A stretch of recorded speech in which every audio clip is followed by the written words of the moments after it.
Good afternoon, everyone. I hereby call the May 8th, 2025 Code Compliance Special Master hearing to order. Roll call. Special Master Michael Stiles. Here. City Attorney Judah Landy June. Here. Co-Director Jose Perez. Excuse me. Special Master, please approve the minutes from the hearing that took place on April 10, 2025. Approve.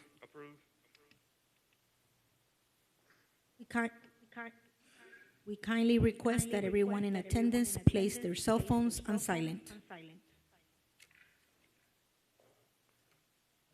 Anyone giving testimony today, please stand to be sworn by Homestead Police Department Officer Bieber.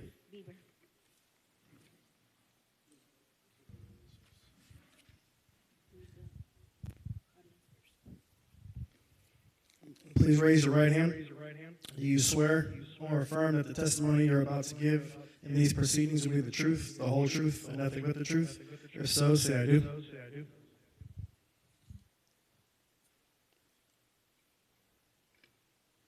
Please remain standing for the Pledge of Allegiance. I pledge allegiance to the flag of the United States of America and to the republic for which it stands, one nation, under God, indivisible, with liberty and justice for all.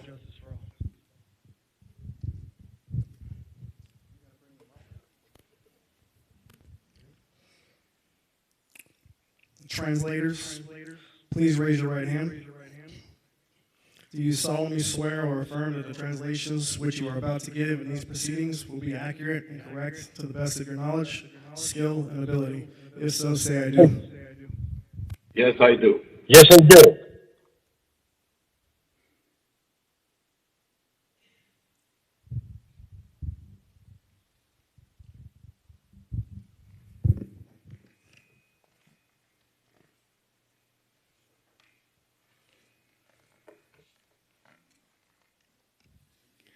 For the record, the following amendments have been made to the hearing agenda.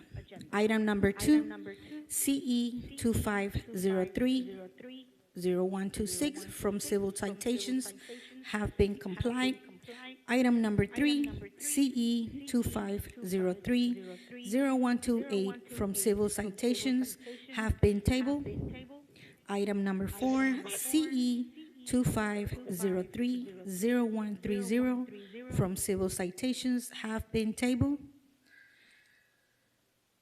Item number 6, CE 2503-0180 from civil citations has been tabled. Item number 7, CE 2503-0220 from civil citations has been tabled. Item number 8, CE 2503-0227 from civil citations has been complied. Item number 17, CE 2504-0102 from civil citations has been complied. Item number 2, CE 2410-0224 from previously heard has been complied. Item number 4, CE 2501-0007 from previously heard has been complied. Item number 8, CE 2502-0103 from new business has been tabled. Item 19, CE 2502-0195 from new business has been tabled. Item 21, CE 2502-0226 from new business has been complied. Item 27, CE 2503-0036 from new business has been tabled. Item 28, CE 2503-0037 from new business has been complied. Item 29, CE 2503-0039 from new business has been tabled. Item 30, CE 25030164 from new business has been tabled. Item 32, CE 25030171 from new business has been tabled. Item 36, CE 25040051 from news business has been complied. Item 38, CE 25040125 from new business has been complied.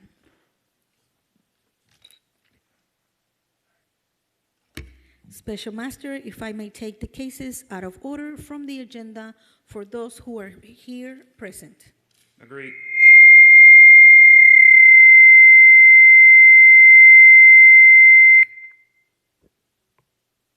Agreed.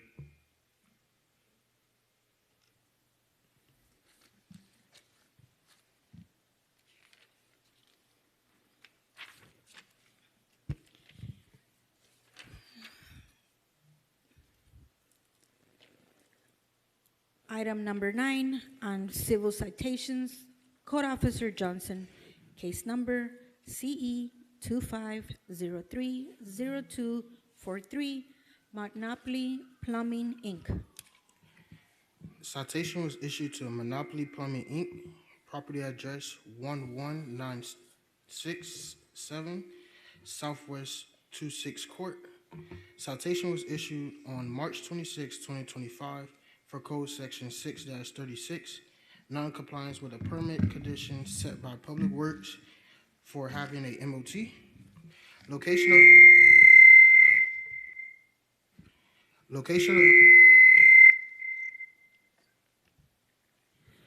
Location of violation was 331 Park Place.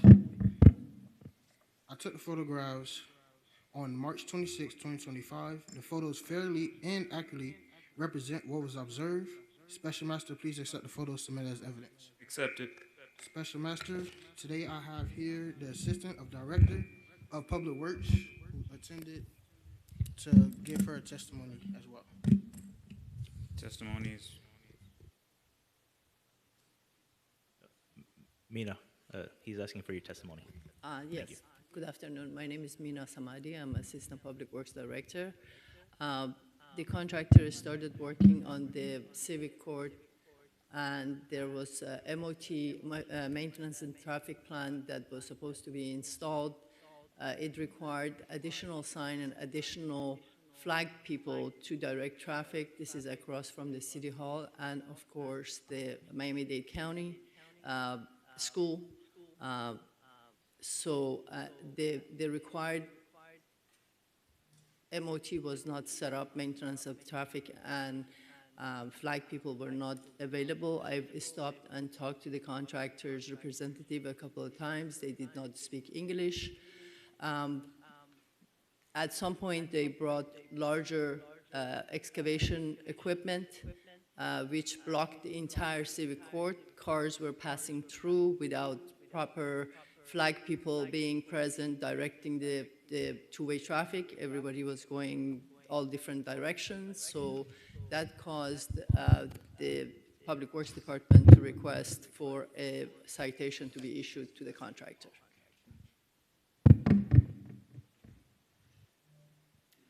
Is that all the testimonies? Any other testimonies? Can you please state your name and address, please, for the record? Yes, sir. My name is Lazaro Manrique. I'm the president of Monopoly Plumbing, and the address where we're talking about is 331 Park Place.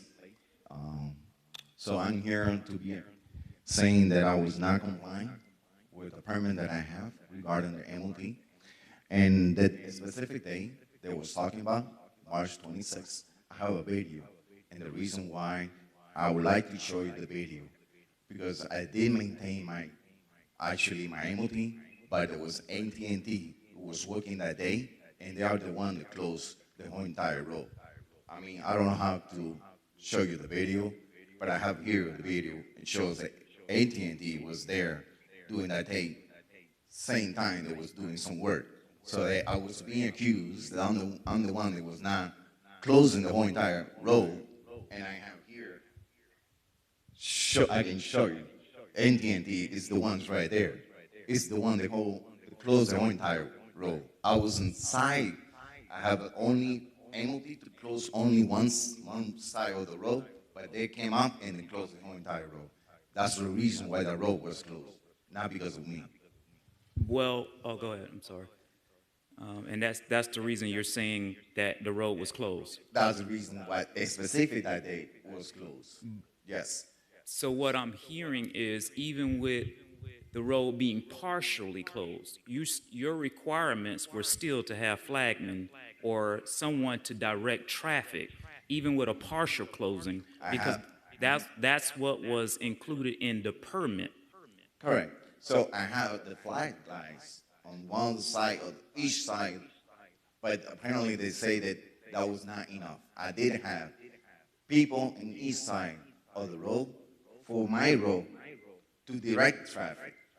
The specific day they was talking about, that I was not inconvenienced for any of the road to be, for example, so if I close the road to have a flag, is to direct traffic to maintain with the location of the job that I'm working on. But since I was working in a spot that was not blocking anybody, because the only thing we was doing excavation, we was 9 stone pipe at that day. We didn't have to have a flag anywhere because we was not blocking anybody. But All the road, all the traffic was flowing fine. Once the AT&T show up, it's with all the chaos start. like I said from the beginning, your permit required for you to have flagmen to direct traffic. Correct. Regardless of it was one day you didn't block a road or 2 days you didn't block a road, you still needed flagmen to be out there to direct traffic. So you just said that you didn't have to have it that day. But from the permit, it's a permit stating that you have to have it. Not this day, not that day. It's through the entire, if I'm not mistaken, project. I have people standing with a flag in that day. For each corner, I had it. I had the people in there. That was a day that it rained really bad. I had people there, standing there. So they come out because they block the whole entire road. Why do we have someone there standing for nothing?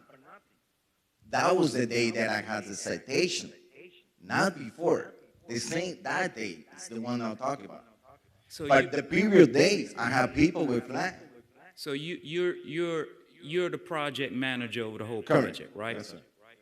And you're stating that AT&T was the reason why the whole road was blocked. On that day, yes, sir. Why couldn't you have contacted AT&T and let AT&T know, as you are the contractor for the project, you can't do this without having ample amount of permits. You're the contractor. I had the permits. I have everything. You have your permits, Correct. right? So you at that time have the authority to call AT&T and tell AT&T that you can't work the same day you're working. Yes.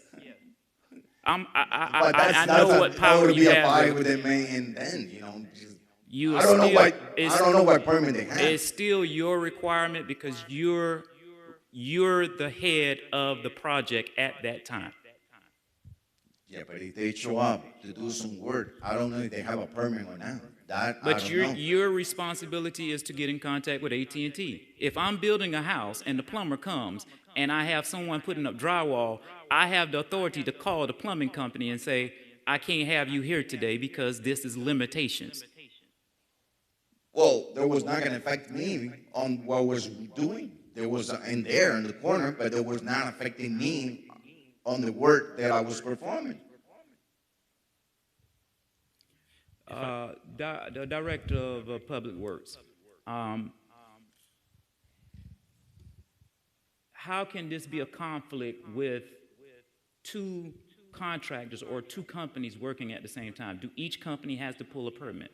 Yes, and if you had an issue with AT&T being in your way, you should have given us a call so that we can resolve the issue. However, the MOT issue was not one day.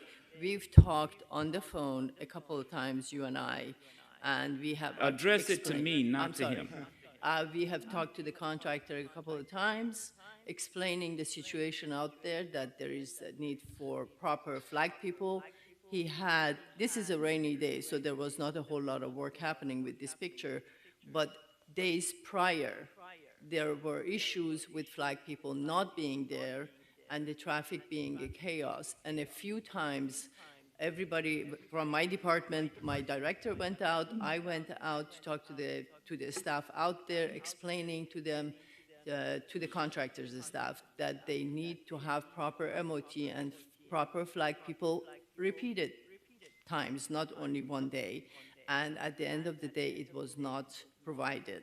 So that is when we asked code compliance to please go out there, take a look, and issue citation.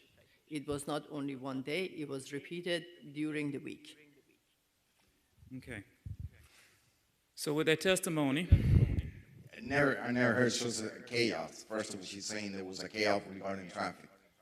It was all the time. And said, show me any complaint from any people that called the city and saying they couldn't go anywhere. All the traffic, all the time that we have done any work in here, it was maintained clear with traffic. We made sure that this is not the first time doing this. I always make sure that people can know where they go and they have ability to go in the road where they're going. So chaos, I never heard that. So, and then I did speak to her before regarding this. One time we have a day to show up and meet at the job site because I want to comply with you guys. I mean, I don't want to do anything on my own. So I want to make sure that I'm complying, that that you see what I'm doing, make sure that everybody's in the same state. But she couldn't show up. So one time we set up, there was a rain. I couldn't make on time because there was a lot of traffic. I couldn't make. And then we talk on Zoom. So we didn't have the right communication to see. If you told me, listen, I want this from you, I expect this from you, I don't have a problem with that.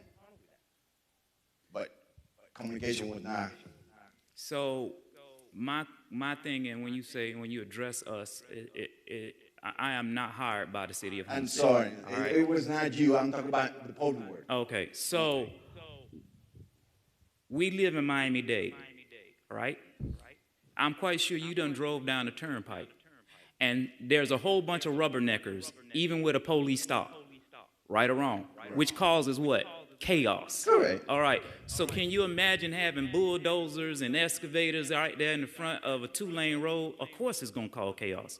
I see it every day through the whole county because everybody wants to be nosy, period. Your responsibility is to make sure that the safety of not just the citizens, but your company is at hand.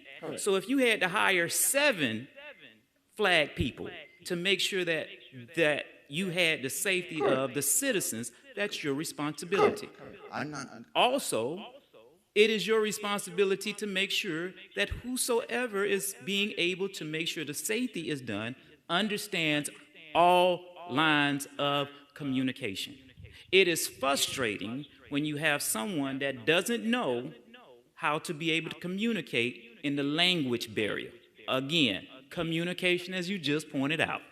Okay, so they were saying there was someone that was not speaking English on the job site, and that was not true. I have people, especially the excavator, he knows English. He was born here. I got people who was there that was born here. You know how I know that that's you telling me a bunch of smoke? Because 99.9% of the time, whenever you get to a laborer who is actually the lowest person on the totem pole, they don't speak English. And you're talking to someone who knows about contracts and jobs. All right, so All right? it can happen, but And this was one of those times that it happened. Job, This is one of those times that it happened. Yeah. He knows English. I mean, he was Well, born here. he didn't perform his duties to communicate with the individual. And that lies on you as the contractor. Am I right or am I wrong? No, I'm not saying that, but I have. It is very important that we understand how to be able to have the safety of our community in the forefront. We do not want anything casually to happen here, especially in our community or in this community or no community. And to be able to have the busway right here, to be able to have City Hall right here, and you're working in an area, you would have wanted to hire as many people to get this job done as quickly as possible. Correct. Because you have had a bid with a county or a city opportunity, right or wrong. Well, it's not the city, it's the owners. It's the one. Well, the owners, the city, you're still working within the line of our community. All right. So my thing is, I'm fining you in violation of this fine. All right. And the fine is set for, it says, if you look in that first paragraph underneath, if you are elected not to contest the citation, you must pay the correction or the penalty of the civil penalty, which is $500. But then if you go down to this last paragraph, the last paragraph goes down to say failure to pay the penalty and correcting the violation, you'll be able to make a $1,000 fine. So today it is $1,000, along with an $80 administration fee. Anything else, sir? Yeah, see, since we have near here this, so what can I do move forward now? Abide by your permit. When your permit says that you're required to have flag people or to be within the agreement of which whatever it is the permit says, follow by it. You're no different than a resident who comes before me and have only put in or required to put in 4 windows, but they put in 6. You can't do that. Apply yourself according to what the permit is saying. And go beyond that. Because it is merely the safety of those who are around us. All right? That's the important part. So in this kind of case, since now AT&T was there, so I can go back to them because they're the one that closed the road. Not That's me. between you and AT&T. We're talking about the testimony that I've heard today about multiple times, not just that one day.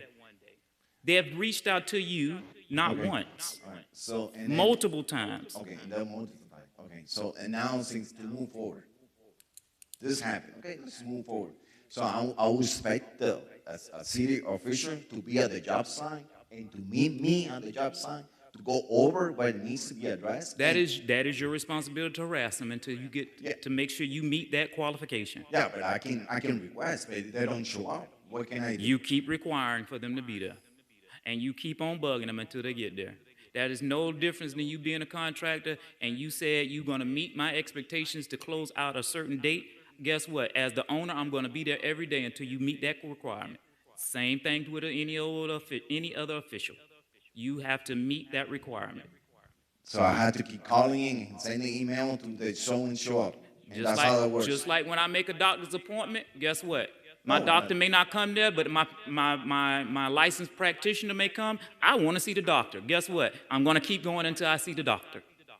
No difference. You got it. All right?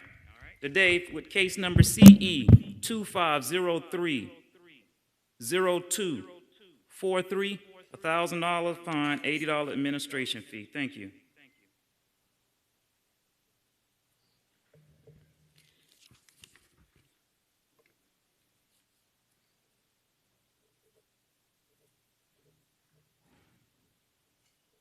Next case, under new civil citations,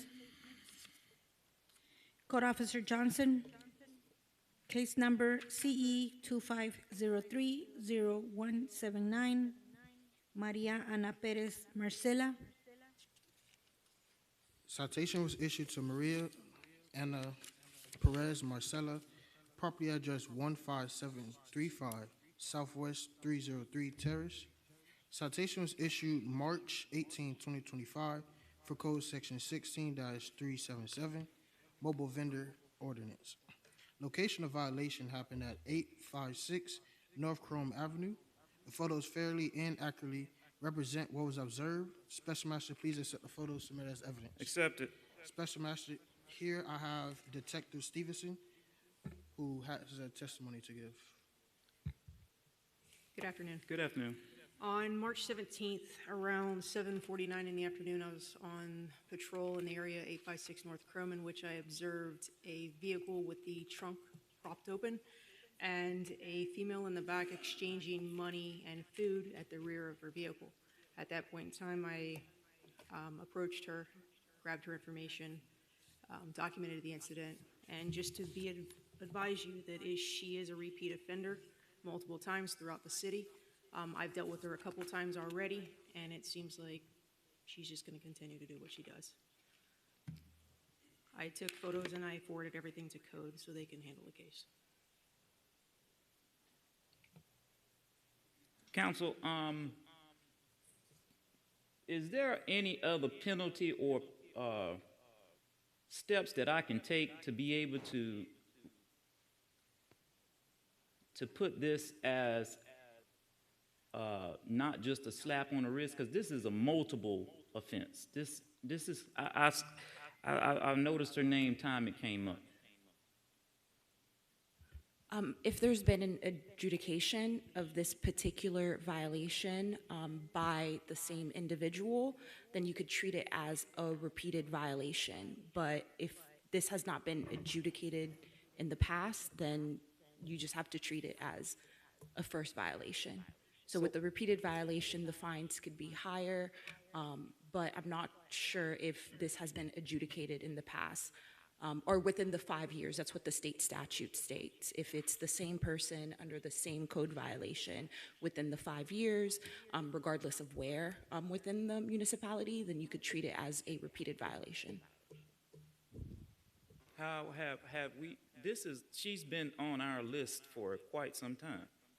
I believe so. I'll let Officer Johnson give testimony as to his repeat violation here. Special Master, but she has been cited in the past before, but she pays the citation before the Special Master hearing. However, this citation has not been paid yet. If I may confer with counsel, by paying the citation, that is admission of guilt, correct? It is, but it hasn't been adjudicated by the special master in the way that the code is written. It has to be a violation that has come before the special master. And So this will be the first. yes, this would be the first time that you're hearing, or other special masters have heard this come before them. So in this case, the city respectfully requests an adjudication as of the violation, in addition to ratification of the existing fine that was set forth in the citation. Yeah, and that's why a lot of municipalities, they'll try to get an adjudication of the facts before the special master. So next time, it would be treated as a repeat violation. So I can go ahead and adjudicate this today. Yes, sir. Okay, so that's one. I want to do this as adjudication on file, but also the fine is $1,000 because she is come before me. So I'm going to go ahead. Is the individual here today? No. They did not check in. No, I checked in. Okay. In the case of CE 250300179, $80 administration fee, $1,000 fine, and adjudication. Thank you.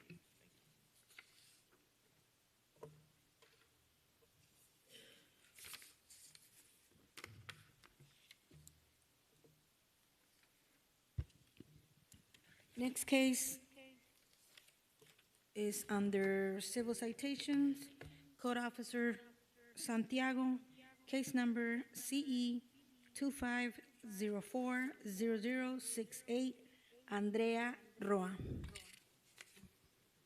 Good afternoon, Special Masters. If you will, I'm going to read two citations. It's the same complainant. Okay. First citation is going to be APN, dog being a public nuisance, section 4-74. And the second one is going to be ADR 4-75, dog running at large. And those are the photographs of both the homes of both of the neighbors. And to be advised, I did not witness any of the violations. Okay.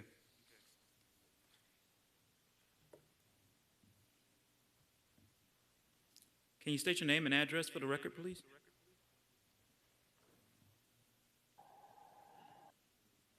Translator. Yes, dama, ¿nos puede dar su nombre y su domicilio o dirección para el expediente, por favor? Sure. My name is Andrea Roa, 1686 Southeast 6th Street. Okay, can you go ahead and give me your testimonies, or how can we rectify these two citations? Yes, Your Honor. Okay, I'm here today. That day that happened, when my little one opened the door to go and play outside in our backyard. We haven't had the fence yet posted, so she just run and go to pool in front of his property. I don't know him. I am trying to reach him, to talk to him, because like we're neighbors. We can talk like as adults, as people. But he's like a very hard man. I don't know. We didn't have the chance to do it. I cleaned up like right after that happened. He didn't show up like that to the officer. After that, well, I don't walk my dog in my backyard because I don't have the fence yet. Okay. How can we help you rectify this fine today? Or what are you asking of us to help you do to rectify this fine? Just like give me like one more opportunity to make things right, and this just doesn't happen again. Was the violation corrected? So the first violation, which is the being a public nuisance, she explained to me that she did pick up after the dog. The complainant said that that is incorrect. There was. I have a video that when I went to pick up the poop, there's a lot of like more things there. Of course, not for my dog, but of course, like every dog that goes through there. So. Okay. As you were finishing, I'm sorry. Yes, so as I was saying, there is quite a bit of defecation at the swale in the front of the home. As you can see there, I'm in front of my toe, I'm pointing with using my foot. And there's some more right there on the sidewalk. But whether it was her dog or not, it was, I think, 2 days after when I wrote the citation. There's nothing there that I could prove was fresh enough. There was a lot of old defecation on the property. Okay. And for the record, the city does have the complainant as a witness. So if you would like to hear their testimony, they are here and present today as well. Yes. Can I have the witness, please?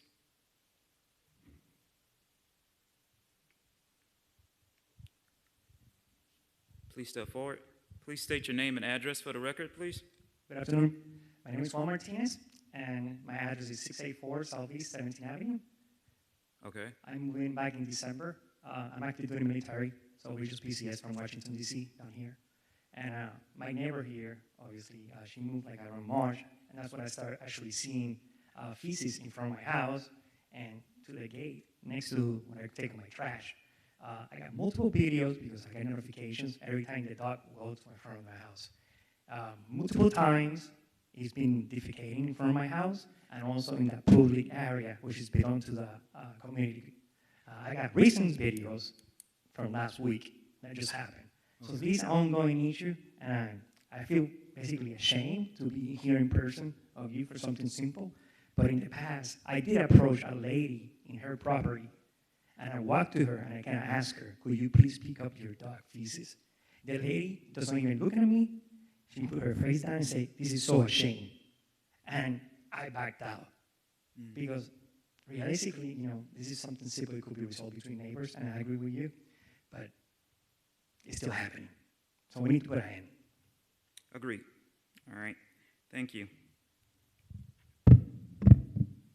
So with that being said, it is our responsibility to clean up after our pets. It is very much unsanitary for us to leave waste out and exposed. I agree 100%. Just to confirm, I didn't move on March. I moved on January. So Okay. we can like. Okay. But it's still, yet and still, as the witness just said, he has multiple videos to be able to show that it's your pet, you know. So I want to make it clear of how important it is for you to pick up after your pet is your responsibility, not the responsibility of your neighbor to walk out and step into something that is not sanitary. 100%, I understand. But maybe he has the videos of my dog running like through the camera, but not like pooping like or peeing, something like that, but running. But my kids, my older one is here. They play with them in the backyard. They put the ball and everything. So maybe he sees in the camera when because the camera gets like the alert, beep, beep, beep, beep, and maybe he's running, but not like doing. Dirty. Okay.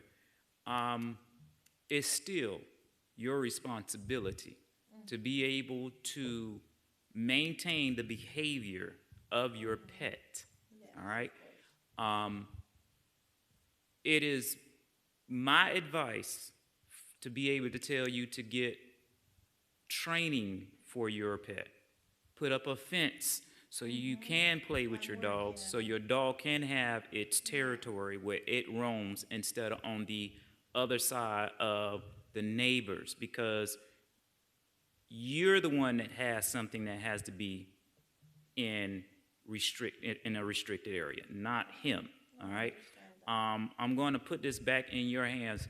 How would it be if he had a dog and you were on your way to an event and you stepped out of your car and stepped into this feces? It would be very frustrating, especially if you had on a very expensive pair of shoes.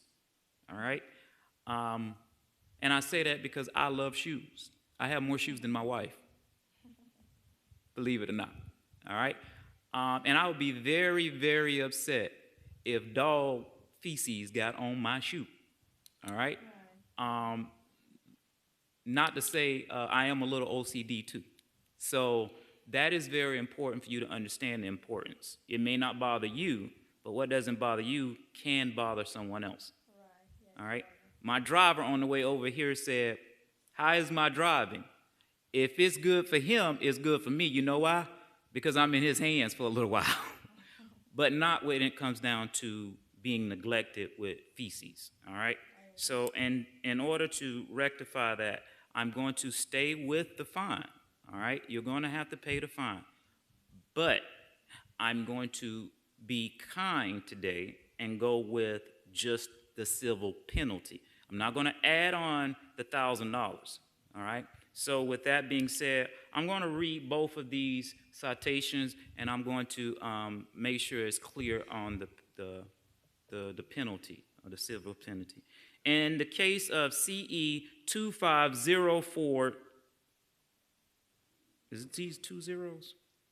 0068, $500 fine.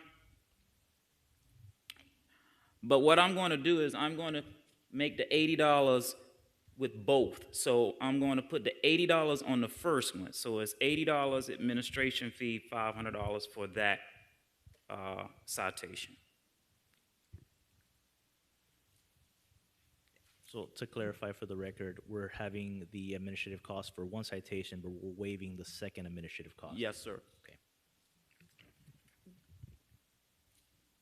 Just to make it clear, so the way that the code is written for the violation of section 4-75, it does have some scheduled fees for like first violation. So it does state that the first conviction shall be a fine not exceeding $50. So I just want to make sure for the record that we're breaking it up, the violations, because I think it's a violation of 4-74 and 4-75, correct? Chapter 7 was amended. That is the old schedule fine. Oh, Yeah, we have new schedule fines. okay. not Chapter 7, but the code violation, 4-75. I'll, I'll forward you an email now. Okay. With the schedule fine that was amended. It went into effect about 2 months ago. Sorry. Okay. All right. Carry on with Thank you. the second citation. You have two citations. The second citation is $500. I'm waiving the $80 administration fee.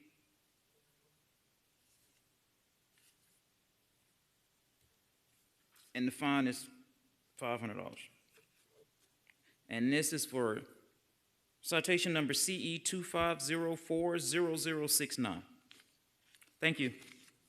Thank you, Your Honor.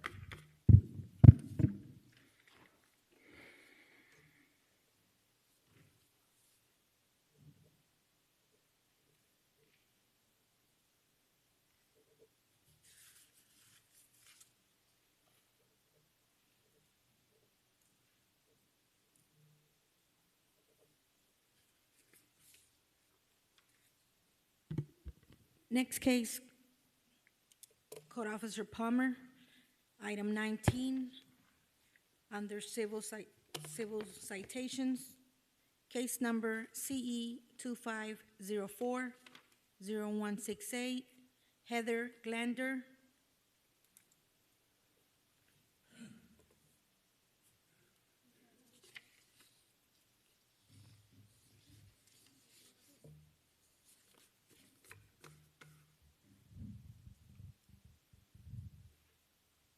Our apologies. Officer Palmer stepped to the restroom, so we're calling the next case. If you could, oh, you got back. Disregard. Her husband. Oh. I'm the one dealing with the tree. Okay. We're waiting for the officer to return.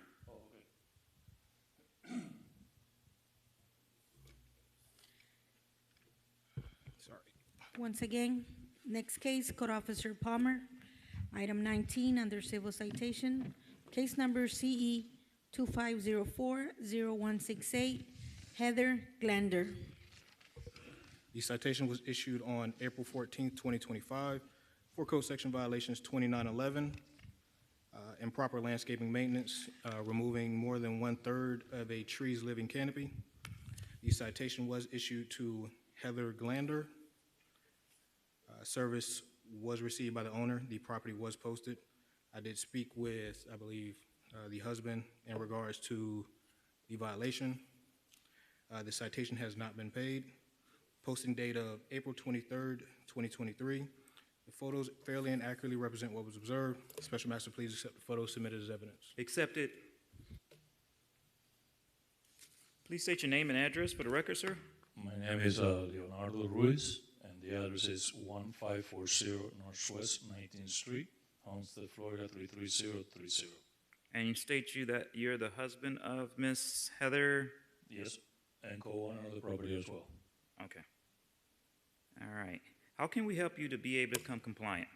All right. The reason the tree was cut, it wasn't intentional. The tree has been sick for a while, and I went to First Child, and I inquired someone to come and take a look at the tree, and I paid someone that they referred me to. I have a report here, and his recommendation was his finding was that the tree was improperly maintained through the years. I only been owner of the house for the last 7 years. And a big percentage of the branches were hollow inside. And he recommended to start trimming until we got to the area where the branches were not hollow. Do you have that in that report?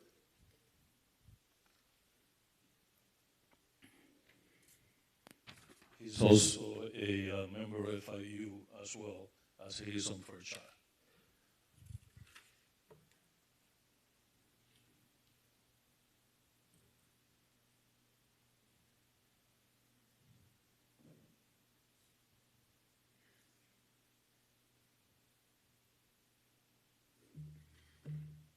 Go ahead. So what we were doing, we're trying to save the tree. Me personally would like to save the tree. And we started cutting the tree until we got to the branches where there were no hollow. If you see the middle branch right on the center where the trunk is, that dark area is water that is coming from the top view right there. Water is coming in, it's hollow, and I was going to have the gentleman come back and told me what to do to be able to say that, because if the trunk is hollow, the other two branches will break the trunk in half. So here I am. My intention was not to cut that much of the tree. And if you see my other tree is big enough, because I don't like them to be like short, but I was trying to save the tree because I really like the tree. But I'm on the spot right now, because I mean, what am I to do? I'm trying to save it. I already put in over $1,000 on trying to save the tree between the cutting and what I paid the gentleman for his report, and I got to pay him again to come and let me know what to do, or what his suggestion will be for me to do to save the tree. My suggestion, did you get a permit from the city? Okay. So I think that is where the violation is coming in. It's not the part where we're saying that you can't save the tree. But in this case of the Special tree, Master? yes. I don't believe you need a permit for tree trimming. You need a permit for tree removal. Okay. Because I'm the president of the association in the community. Okay. And I have people inspecting. We have oaks on 187, which have been trimmed by the power line. And right now we got more weight on one side than the other one. And we got them inspected, and we're in the process to pull a permit, because I don't want to do it. Those are oaks, and I know they are protected. The thing is that I never realized that we needed to cut so much of it. I thought I was going to be cutting 50 to 20%. With the evidence that's here, he is trying, because it says it in the statements. So, May I see that letter, please? yes. That gentleman is also suggesting that that I do some kind of test to make sure there's no kind of fungus on the tree. And he mentions on the letter, and as well to do some kind of bracing between the two outlines that have branches right there. Because it's split down the sides there. Correct, that way it doesn't split on the center. So, If I may, I see the letter is from a professor of botany, right? He has a PhD, he's from FIU, but is he an accredited arborist? yeah, he's a member of the board of Fairchild. Okay. Fairchild was the one that recommended him to me.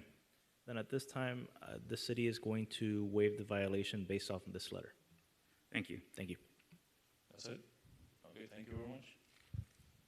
With citation number CE 25040-168, citation waivered.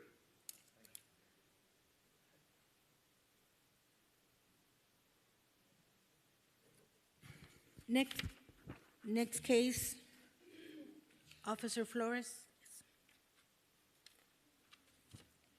Under new business, case number CE 2502-0105, Jonah Homsack.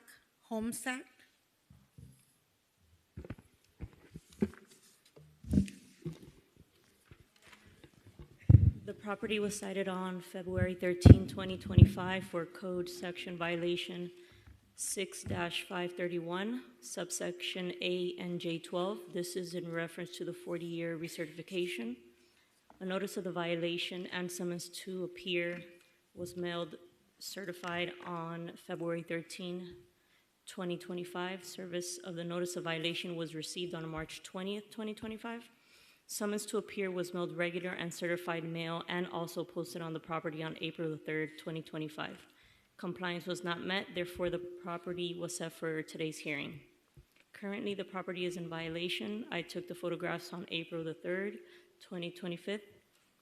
The photos fairly and accurately represent what was observed. Special Master, please accept the photos submitted as evidence. Accepted. Special Master, I have been in contact with the owner. There has been a recertification permit that was applied for in January the 5th of 2024, and she is currently working with the city to try to rectify some issues so that they can issue that recertification.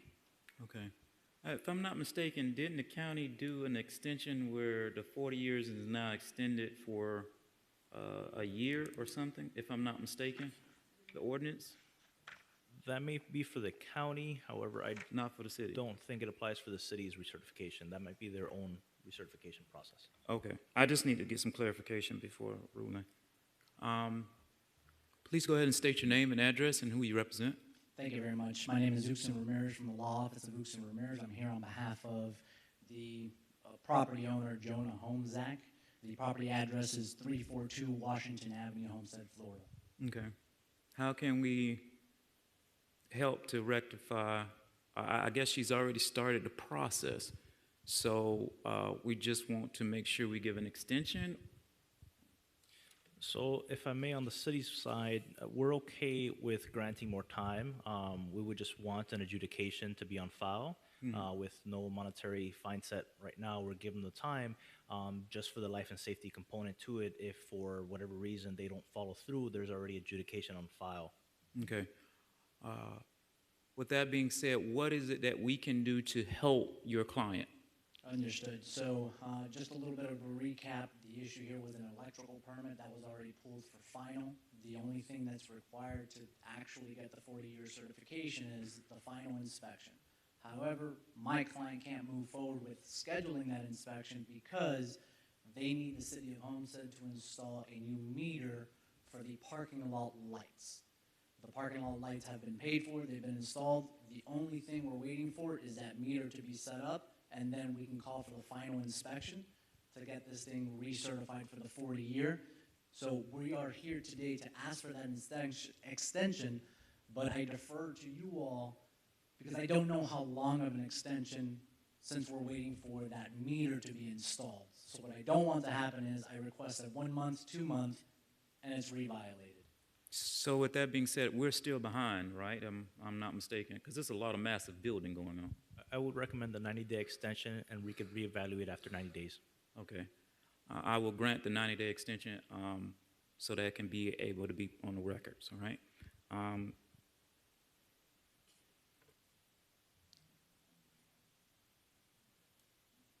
And for clarification, we would request the adjudication with the 90 days. Yeah.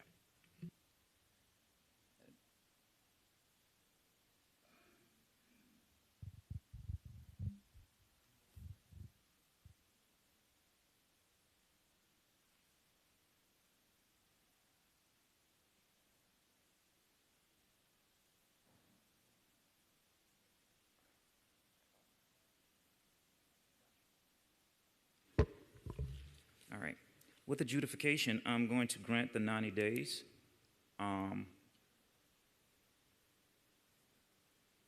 going to go ahead and make the ruling. Is that it? Yeah, just one last clarification as far as the 90-day. If those 90 days are approaching within 10, 15 days of that 90-day deadline, the meter has not been installed, how would you like my client or myself to proceed? To request another extension and come to the next hearing? You could reach out to the code officer and provide an update to the code officer, and the code officer will work with you directly. Okay, thank you. Thank you. In the case number CE 250-20105, 90-day extension, waiver of $80 administration fee, and adjudication, along with the adjudication. All right, thank you.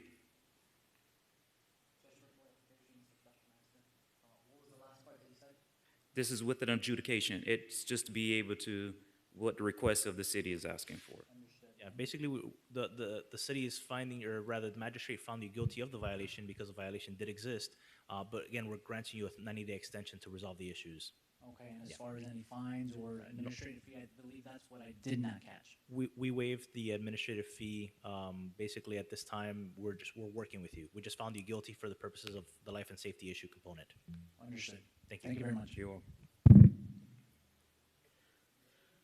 Next case, Code Officer Chapelli, item number 12, under new business. Case number CE 2502-0170, Udelski Suarez.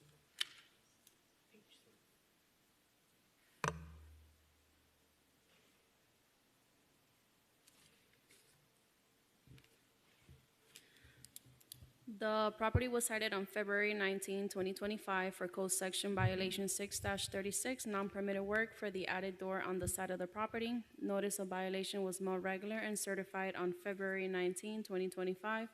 Compliance was not met, therefore the property was set for tonight's hearing. Summons to appear was mailed regular and certified on February 19, 2025, with posting on February 20th, 2025.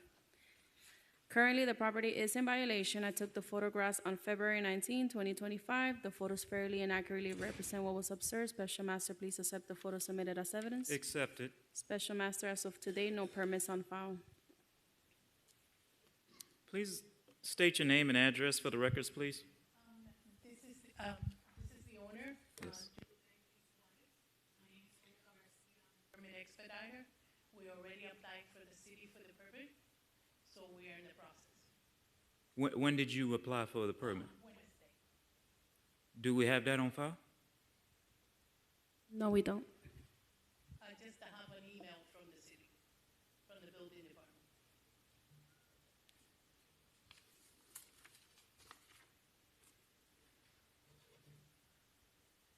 And you say you are a Permit expediter. and you apply for this Wednesday. That means we should have it in our system by today. That was yesterday. It should be in our system. Our system is not delayed. Well, I have an email from. Do you have the email so we can see the email? Yes. Okay. Can I see the email? Yes, please. Show your code enforcer the email.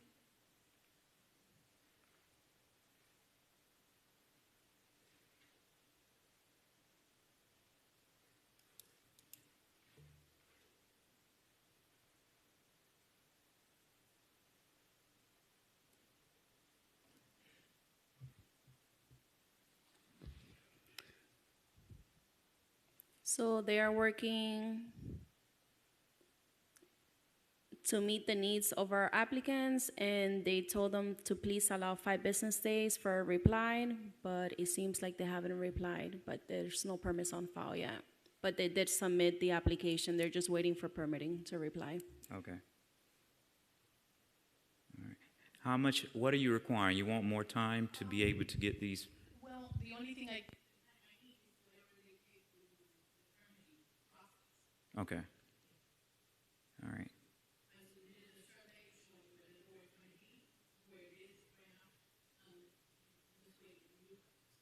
Okay. I'm gonna let you know right now. There is evidence of electrical work there. So that is, do you see how that archway over that door is? It's coming out of that sub panel there?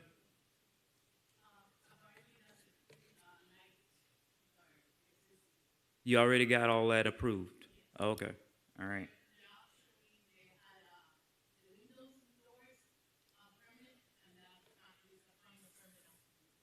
Okay, so the final permit is just for this door structure. All right. All right, so I'm gonna give you 45 days. That should give you an ample amount of time to be able to have permits. It's gonna be an $80 administration fee for today. All right. And the case number CE 250-20170, $80 administration fee, 40 to 5 days extension. Thank you.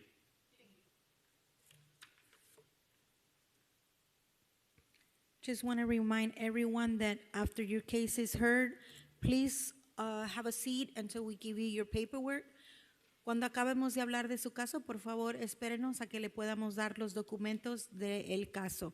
Y si por favor la señora Lismadi González puede venir aquí, por favor.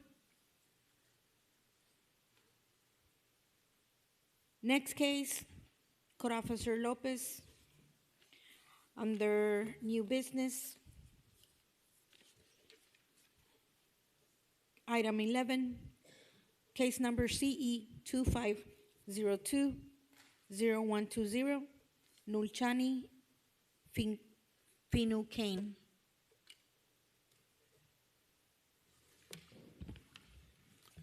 Good afternoon, Special Master. This property was cited on 2/13/2025 for violation section 6-531, parentheses J12.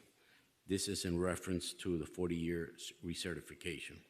Both summons to appear and notice of violations were mailed, certified on 4/14/2025. Property was also posted 4/14/2025. Service of notice of violation was claimed on 4/17/2025. Permit number 23010102 is still open. Compliance is not met, therefore the property was set for today's hearing.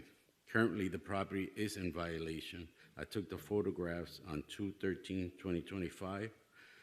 The photos are fairly and accurately represent what was observed. Special Master, please accept these photos submitted as evidence. Accepted.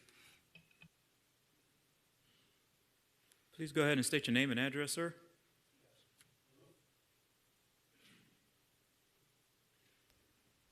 Brian Arneson, 7400 Southwest 158 Terrace, Palmetto Bay. And you're representing? Mulcahy Finucane. Okay. What are you asking for us to help you become compliant for your 40-year inspection? Well, I'm sorry, what was that? What are you asking on the behalf of? Okay, I'm not disputing anything or contesting anything, providing information. I'm one of 6 siblings who owns these apartments for the last 25 years.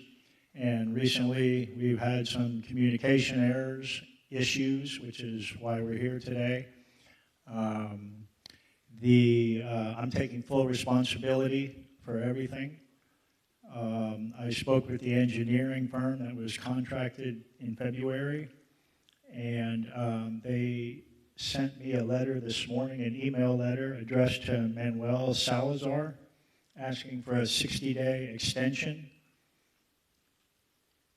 So that's what I'm here to ask for, is that 60-day extension. Can I see the records?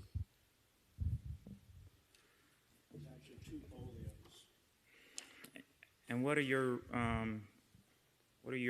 do you have any power of attorney or any of this? No, I'm the registered owner. Oh, okay, registered owner. I'm the general partner for Mulcahy Finucane. Okay. And on all the miami-dade.gov and the state of Florida SunBiz, I'm listed on all that. 25 years we've owned these. So you're requesting 60 days, right? Yes, please. All right.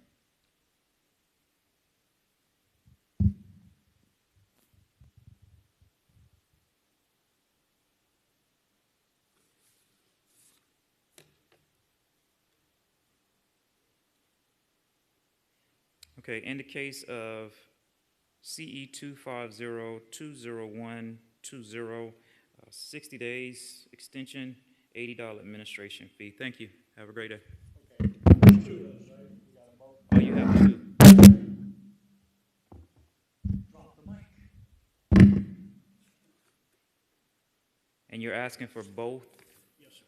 Okay. Thank you. Where's the other one? 7. Did we read? We didn't read both at the same time, did we? No. Okay, you're still going to have to wait until you call back for your second one, because you have 2. Yeah. This one here is case number CE 250-20120, $80 administration fee, 60 days extension. All right. Do you want to go ahead and, can we go ahead and do the other one? Go ahead and do the second one. Appreciate that. You're welcome.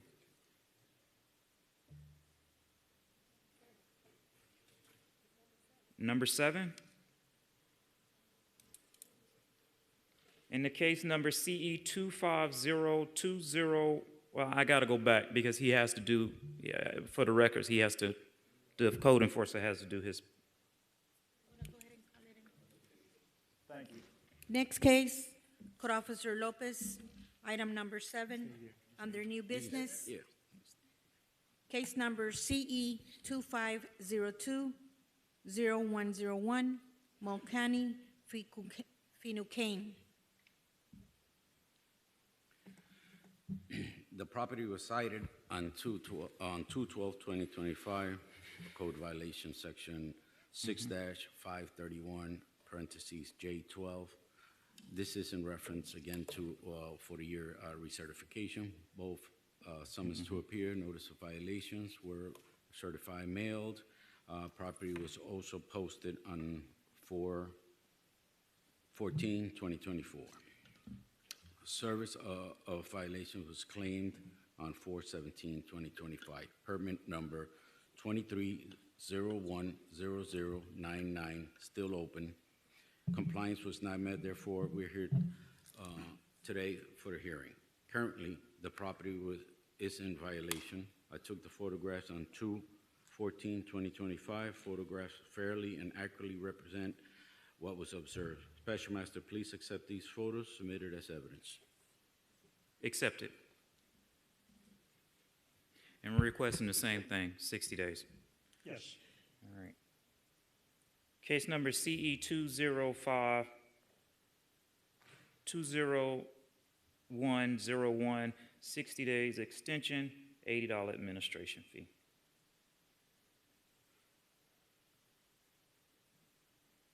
Thank you. Have a great day. Thank you.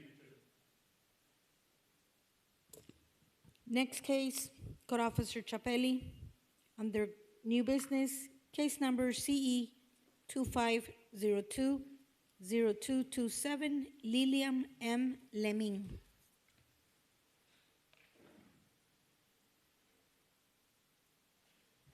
The property was cited on March 2nd, 2025 for code section violation 6-36, non-permitted work for the aluminum structure on the side of the property and awning on the rear of the property. Notice of violation was mailed regular and certified on March 2nd, 2025. Compliance was not met, therefore the property was set for tonight's hearing. Summons to appear was mailed regular and certified on March 2nd, 2025, with posting on March 4th, 2025. Currently, the property is in violation. I took the photographs on February 27, 2025. The photos fairly and accurately represent what was observed. Special Master, please accept the photos submitted as evidence. Accepted. Special Master, as of today, no permits on file. Okay.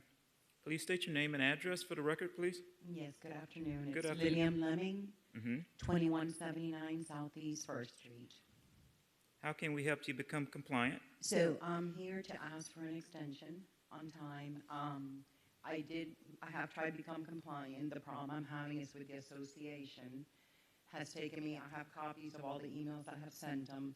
It's taken me almost a month and a half for them to reply back to me with the paperwork I needed to complete for them, because I needed association approval prior to filing the permit. So yesterday, someone did call me back, and I told her, I said, I need you to please respond to my email. And she did. And also, I've hired Permit Expediting, who's waiting on the approval in order for them to file for the permits. Okay. I'm going to give you 60 days to be able to become compliant. Thank you, sir.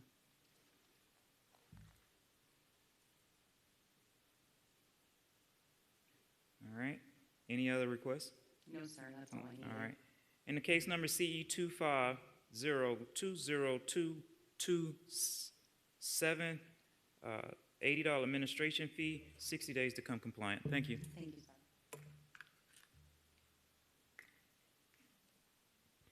Next case, Code Officer Flores, under new business, item number 13, case number CE 2504-0014, Bianca Acela Perez.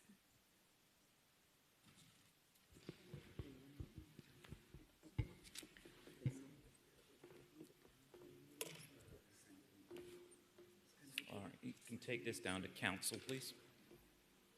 The citation was issued to Bianca Perez, property address 1661 Northwest 13 Ave. Citation was issued on April the 1st, 2025, for code section violation 23.5-5, improper garbage disposal. This is in reference to a box that was discovered in a dump pile across the street. Location of the violation is the east swale of 407 Northwest 9th Court. I took the photographs on April 1st, 2025. The photos fairly and accurately represent what was observed. Special Master, please accept the photos submitted as evidence. Accepted. Special Master, as of today, the citation remains unpaid and the violation was complied by the city. I did speak with the mother of Bianca Perez, Marixa Perez. She came to the lobby on 4/9/2025 and stated that she did not know that she couldn't dump there, that she was under the impression that the area was a community dump site.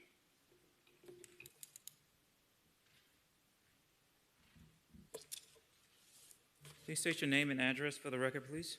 Yes, my name is Maritza Perez. I live at 935 Northwest 4th Avenue, 33030, right across the street for...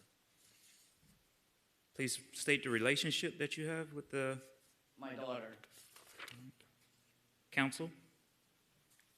Yes, this is sufficient notice for. Thank you. All right. Go ahead and... I picked up a couple of boxes from my daughter's house to use at my house. When I got done using it, I put it across the street. I've been living in that house since 2011. And every 2 weeks, they pick up the trash there. In fact, my neighbor has an appointment to come back over here. There's no sign of no dumping, okay? HPS picks up every 2 weeks, so I figure it was okay, I didn't know. My daughter had nothing to do with it. Okay. She couldn't come today because she's battling cancer for the past 12 years, and she has to work in order to keep her health insurance. I understand. A warning would have been okay, you know? Mm-hmm. Because there's no sign. Mm-hmm. So, you say you've been living there for the past 11 years? Since 2011, November 2011. Mm-hmm. And every single neighbor has dumped there. Mm-hmm. Mm-hmm. Okay? There's no sign that says no dumping. Mm-hmm. If HPS comes every 2 weeks and picks it up, what do you think? It's okay, right? I'm No, gonna listen for 12 because years. I got you, but I'm gonna listen to it. Special Master, I'm sorry, if I may. Mhm. So HPS picks up there because they cannot leave it there. That is a constant dump site. But when I spoke with Ms. Perez, I did advise her that the trash, if you have trash, it is allowed in front of your house. You cannot go across the street to dump. So yes, HPS picks up every 2 weeks because they cannot leave it there. That is a constant dump pile that we are trying to take care of. You finished? You got anything else you want to be able to? No, I don't have anything to say. Like I All said, right. it's for 12 years, everybody's been dumping there. I got you. I didn't know. You think if I knew, I would have done something that is gonna give me $500 fine? I got you. I do understand. You know. I get what you're saying. However, the contrary is, you live in the city of Homestead, right? Right. All right. I live in the city of Homestead. Do you know that every January we get a calendar to put on our nice fancy calendar? Yeah, that puts on our refrigerator. And let me tell you something. My wife has this thing memorized, you know. Not only that, our association has sent out notices, and the city has sent out notices that we are under an ordinance to put out trash a certain day, right? Right. It even tells us where we can go to take our trash, all right? I get what you're saying. Don't think I'm trying to preach to the choir, all right? I've been living in my community for a long time too, right? And it's funny you said that because just yesterday I had some trash put out and it was across the street from my house, right? And my uncle say, "Why are you putting your trash across the street?" And I told him that's where I'm assigned to put my trash at because I don't have anywhere to put my trash. But I know that it is permitted for me to put my trash there, all right? Even though someone else may have been doing, and I'm gonna go back to this, and I don't wanna hit nobody's toes, but if you look on the side of the cigarette box, it says, this could cause cancer, but I'm gonna do it because everybody else is smoking. I already know the pros and cons, right? 11 years, 12 years, and I'm not trying to say it, but I'm trying to prove my point. It's important for us to understand our city is trying to clean up what others are doing throughout the years of doing it. And it's wrong. Wrong and wrong. Wrong is wrong and wrong, right is right. What I do acknowledge and I do thank you for is taking the responsibility. So that's where I'm going to find my kindness towards you today. All right? I didn't know. And now you do know. Now I know. All right? So I want to point out this because it's very important. Our city has made it very, very easy for us as residents to go and drop off our trash to other the sites what we have throughout our community to be able to help us. All right.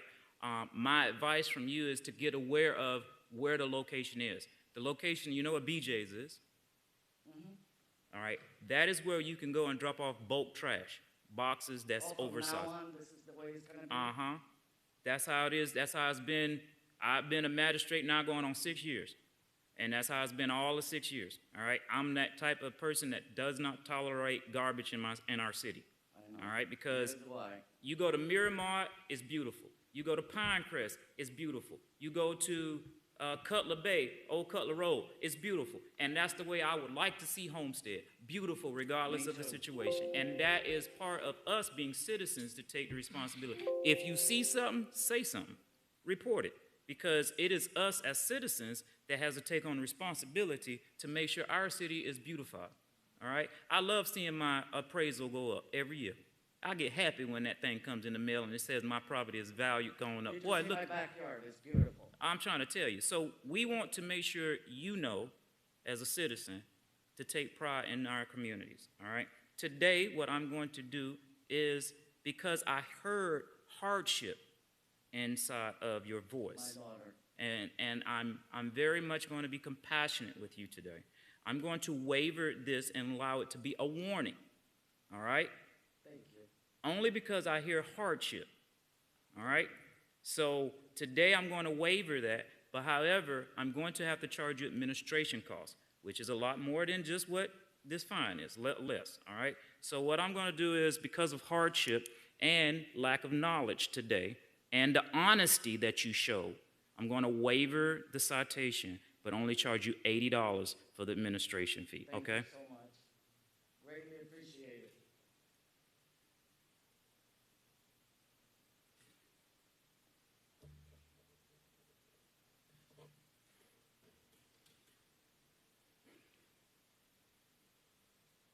So in the case number CE 25040014, $80 administration fee, waivered the citation. Thank you. Have a great day. Thank you. Thank you so much.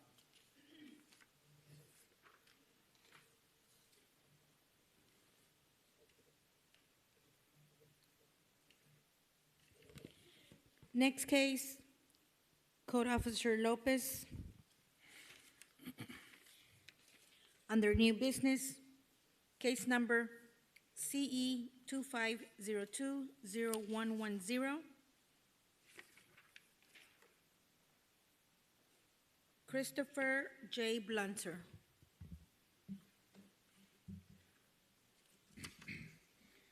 This property was cited on 2/13/2025 for code violation section 6-531, parentheses J12.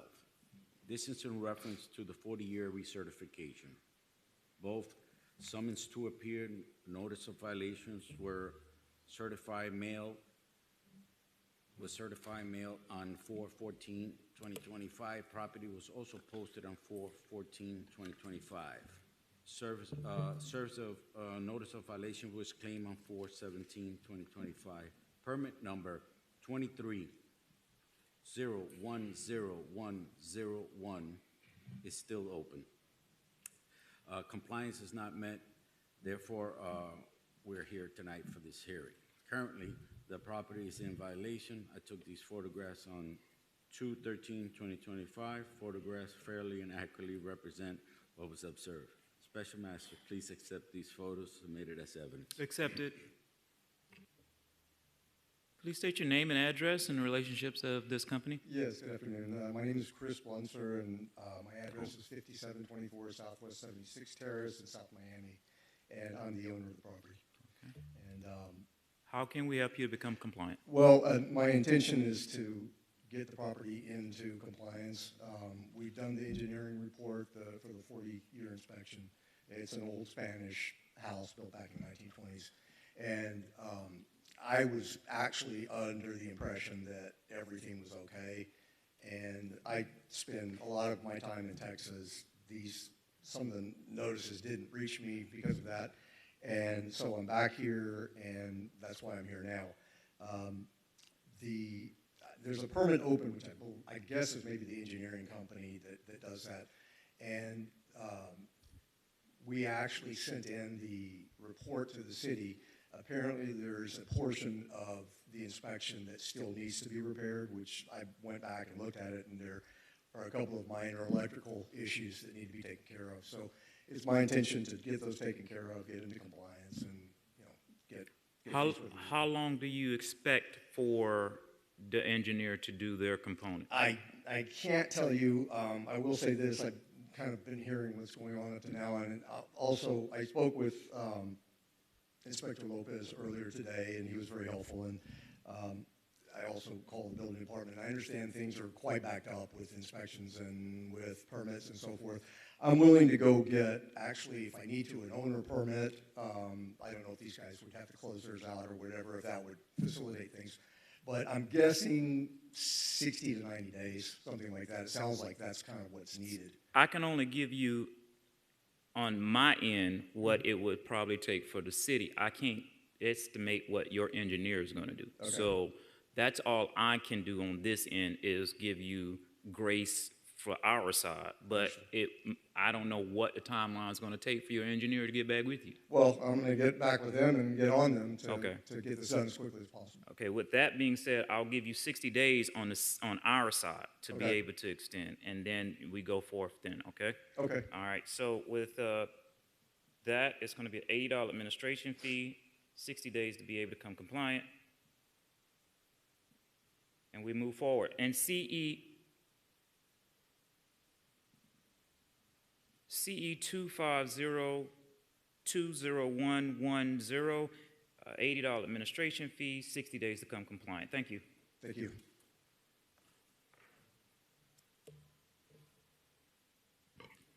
Next case, Code Officer Lopez.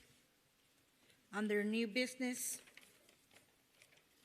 item 15, case number CE 25020179, South Florida Apartments.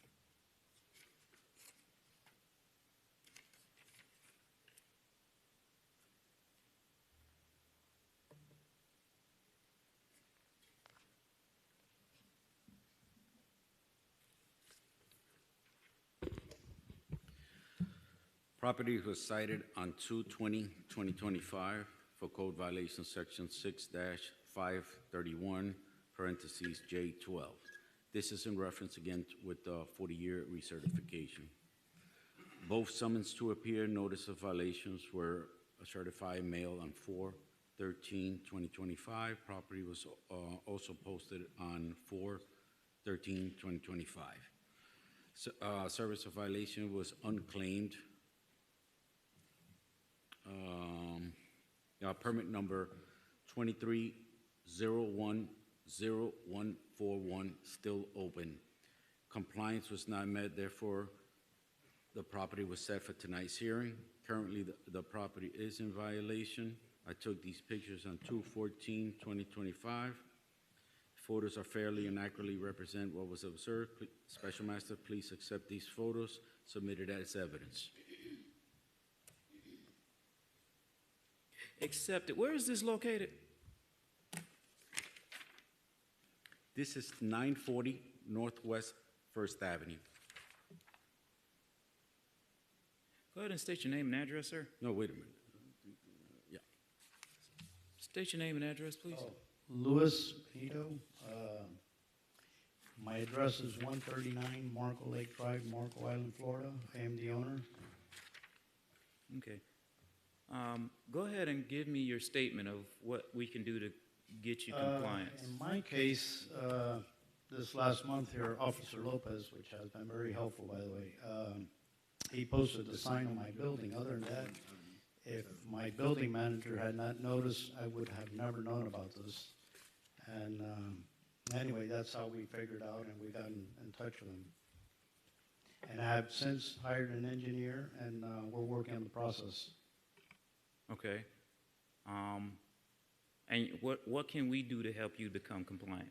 Well, all I need on my time is, on my side is time. Mm. 90 days would be great. I'm only going to allot 60 days to get this done, all right? Okay. I have an issue here. And where'd you say you stay at again? Where do you live at again? I live in Marco Island. Interesting. Mm-hmm. Can you look at this picture? Yes. Would you leave Marco Island and live there? No, I don't think that looks like that right now. That says it was done on the 14th. Correct. I don't think that looks like that. When the last time you been by there? Well, today. I do have a manager there. I think you need to find a new manager if it looks like that, because if I own that and Correct. my place look like that. Now, I'm just telling you my personal issue that I've Correct. seen. That's the first time I've ever seen tires out there, quite frankly. Even the trash and the buggies and the quality of life is of importance for those who are renting from you. Correct. Right? Correct. I am not happy. And your display on today have shown me that you are not following through, which I advise you to please follow through. I will. All right? As I stated to the young lady early on, one of my main things here in the city of Homestead, in which I live, work, and play, is that to be able to have a nice place for all, equal opportunity for all. Correct. All right? So personally, I can't go on Marco Island and have my yard looking like that, can I? No. I'm just saying. So I'm giving you 60 days to come compliant. Okay. All right? And clean this up. Please. It is cleaned up right now. I don't know why in that particular, but yes, it does not look good. Yeah, it doesn't, right? And so I want you to make sure you take pride in this, all right, and bring this building up to code. Correct. All right, thank you. In case number CE 250-20179, $80 administration fee, 60 days to come compliant. Thank you.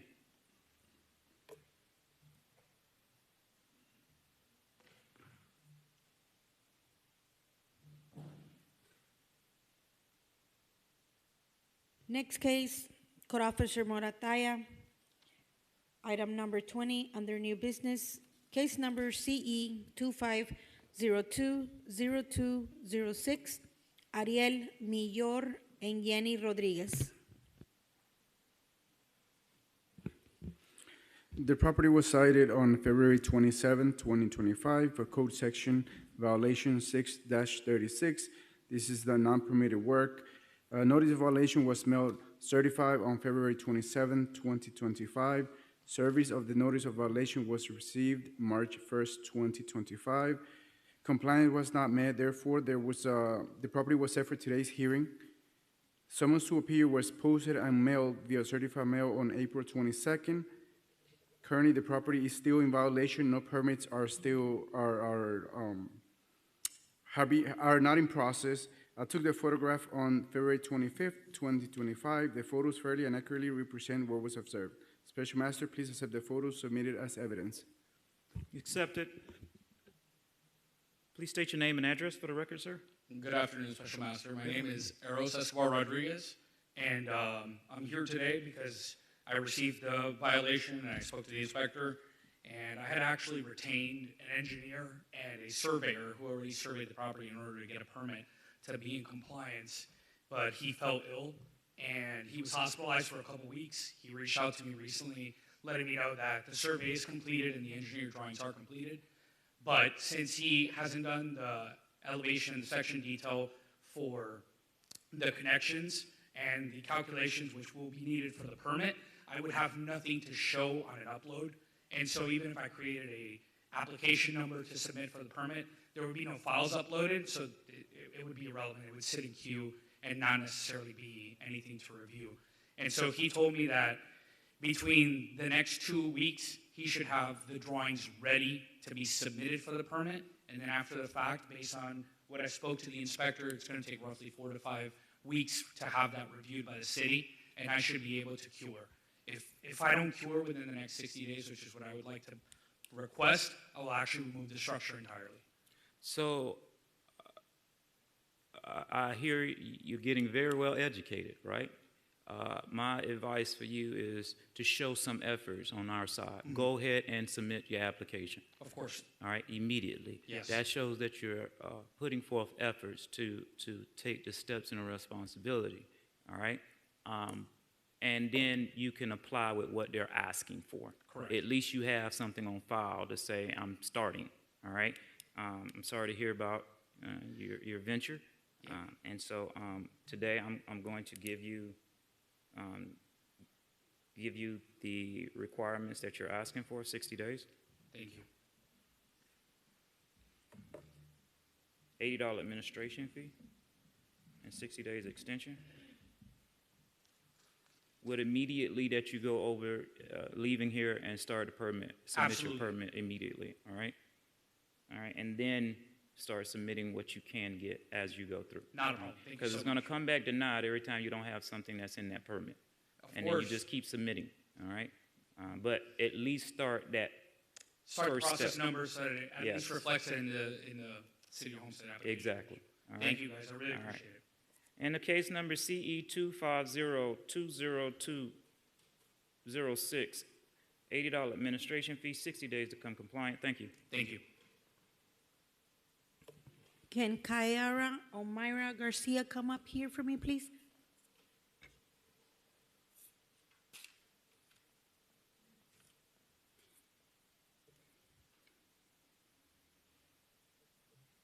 Next case, Code Officer Flores, under new business, item 33, case number CE 2503-0221, Adolfo Pichardo, Annette Sobrado.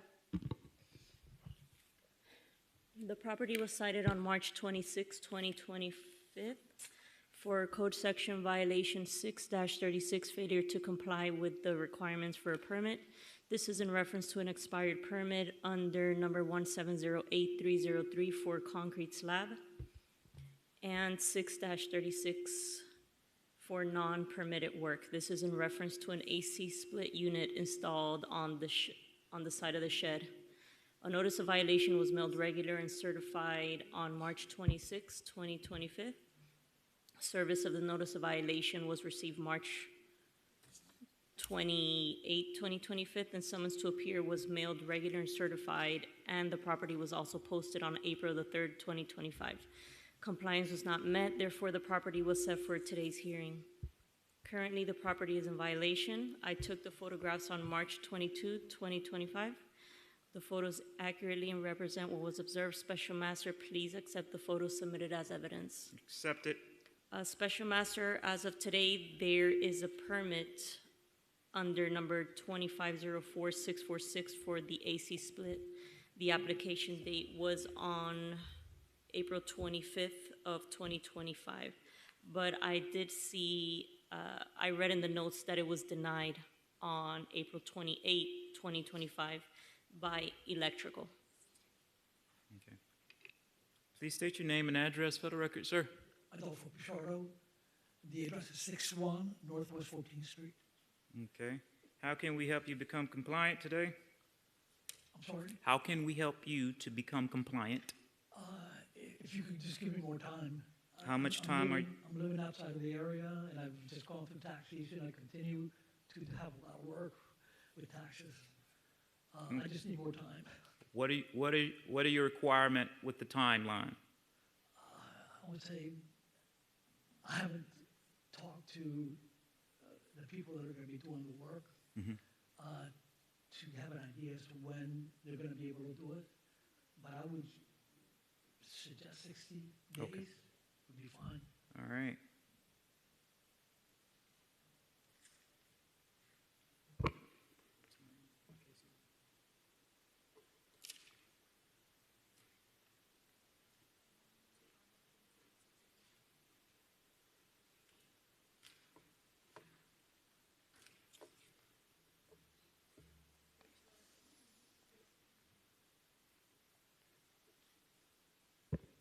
Okay, I'll grant you the 60 days.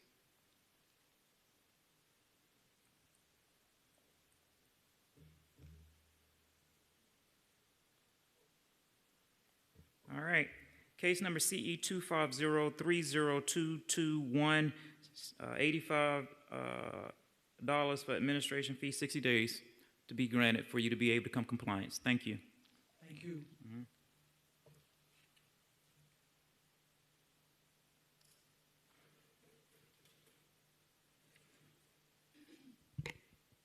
Next case, Code Officer Flores, under new business. Item number 6, Movement Christian Cultural, case number CE 25020090.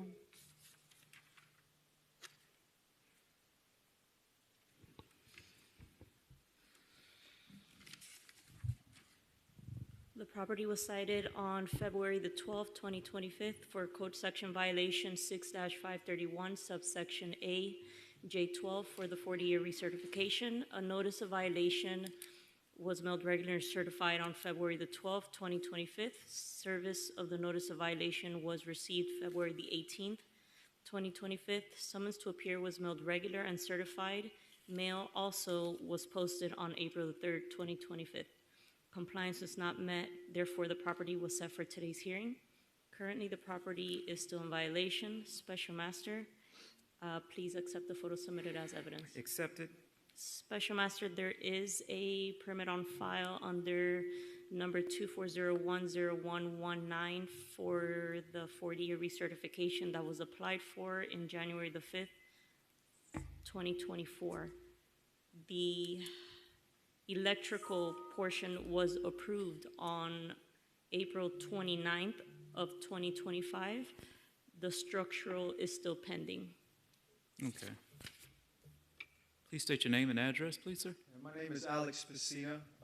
I am the pastor and now the new president of the Movement Church located at 239 West Maury Drive. Oh, you're the new pastor? Yes, sir. Welcome to the city.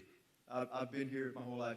Okay. Yeah, All right. I'm the pastor at Summit Church of Homestead, and in a way to kind of revitalize the church located at that address, Summit Church of Homestead has taken on responsibility to try not to lose that property and use it for the community. Good, good. Good to meet you. Nice to meet you, too. How much time are you requiring for us to be able to help you become compliant? My timeline is looking at February 1st of next year. This is, if I may, this isn't just another, house or building. This is a property that's been a light to our community. And as someone that was raised 4 blocks from there, I want to continue to use this property to help those that are less fortunate, to continue to share the gospel, which is what we do primarily. And I honestly just don't want to lose it to another charter school. So this is my hometown, and I'm just asking you in whatever power you have to give me the longest amount of time to comply. So my issue is it wouldn't take that long because unless you can explain to me, I know the process very well, especially for a place of worship. If you can give me some kind of explanation of why you're wanting a total of 10 months, unless you're adding on an addition or something has been found where there's a foundation that is, you can't be able to do the certification. I need some sort of explanation to say 10 months out of this year that you can have that, because you're talking about a place of worship, Right. meaning that that's a large group of people. Right. for this certification to go on an extensive long time. Yes. So that is what I'm needing to understand of why is it requiring for you to take 10 months to get, I mean, you got the electric out the way, it's just we're waiting on the structure. Sure, yeah, honestly, I'm slightly ashamed that I have to come and represent a church which should be above reproach. But when I came on at the beginning of the year, this fell on me and we began the process immediately. Honestly, the reason for such a long extension is because of our financial situation and what we're stepping into. So you're saying hardship? It is a hardship. All right. Magistrate, if I may, the city makes a recommendation that we allow a 3-month extension with check-in periods sporadically after the 3 months, just to see what the status is on their process, so that we allow them time to comply without giving them the full 10 months in the forefront, because we want to make sure that there's progress along the line. And I do agree with that, because you're talking about gathering with, again, a multitude of people. So there has to be multiple checks, and so that you can see that you're staying on the timeline. So at the max that I can do right now is 90 days. And it's because of a gathering. You know, you can't be in a building and it's unsafe, you know.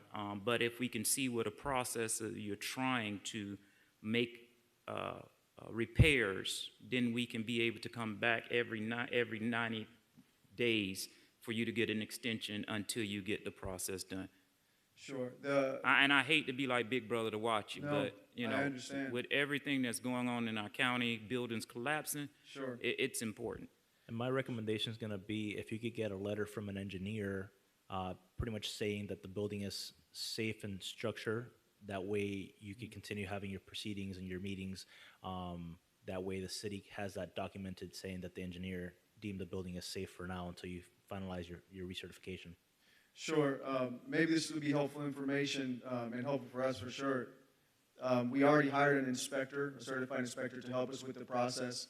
And a lot of the details that he came up with has to do with a structure that is not permitted for actually for like congregating, because we have a side, a little kind of storage area. Would it be possible that if within the 90 days we can comply with the structure that's actually deemed for gathering, and then have a further extension for the facility that does not hold people? So because it is all one folio, I don't believe the building department would give you 2 separate recertifications. I think it's one recertification for the folio in itself, but that's a conversation you would need to have with the development services department, specifically with the building official. Okay. As I mentioned, my recommendation would be to get a letter from your engineer or architect, pretty much saying that the building is in safe and structure and safe and sound for your gatherings, that way you can continue having your gatherings at that building. If I provide that letter, what does that do? That will give the city a little bit of ease as we allow you the 90 days to continue through the process. So we would just that letter every 90 days from the engineer, and then we'll go from there, and along with the progress, obviously, of the permitting process. So you're asking for the letter that it's safe and for progress? Correct. Would the progress that we've already made help us with any further extension? That's why we're giving you the 90 days. Okay. Yeah. All right. Okay. I also want to say before, I just want to say thank you to Ms. Flores. She's been very kind to us and very helpful to us in the process. Thank you. Thank you. With that being said, I'm going to give you 90 days. I'm going to waiver the $80 administration fee as well. Thank you. Nonprofit. All right. In the case number CE 250, let me repeat that. Case number CE 250-20090, 90-day extension, waiver, and the $80. Thank you. Have a great day. Thank you.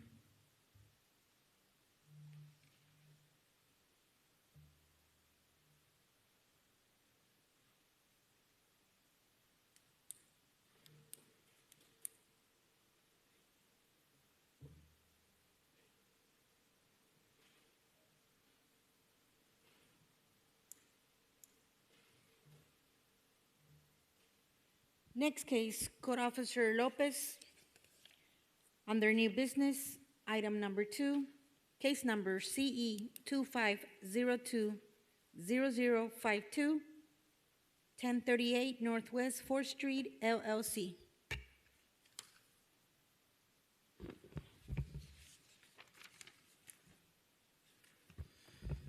The property was cited on 2/10/2025, Code of Violation Section 6-531, parentheses J12. This is in reference to the 40-year certification. Both summons to appear, notice of violation, certified mail on 4/24/2025. Property was also posted on 4/24/2025. Service of notice of violations was claimed on 4/17/2025.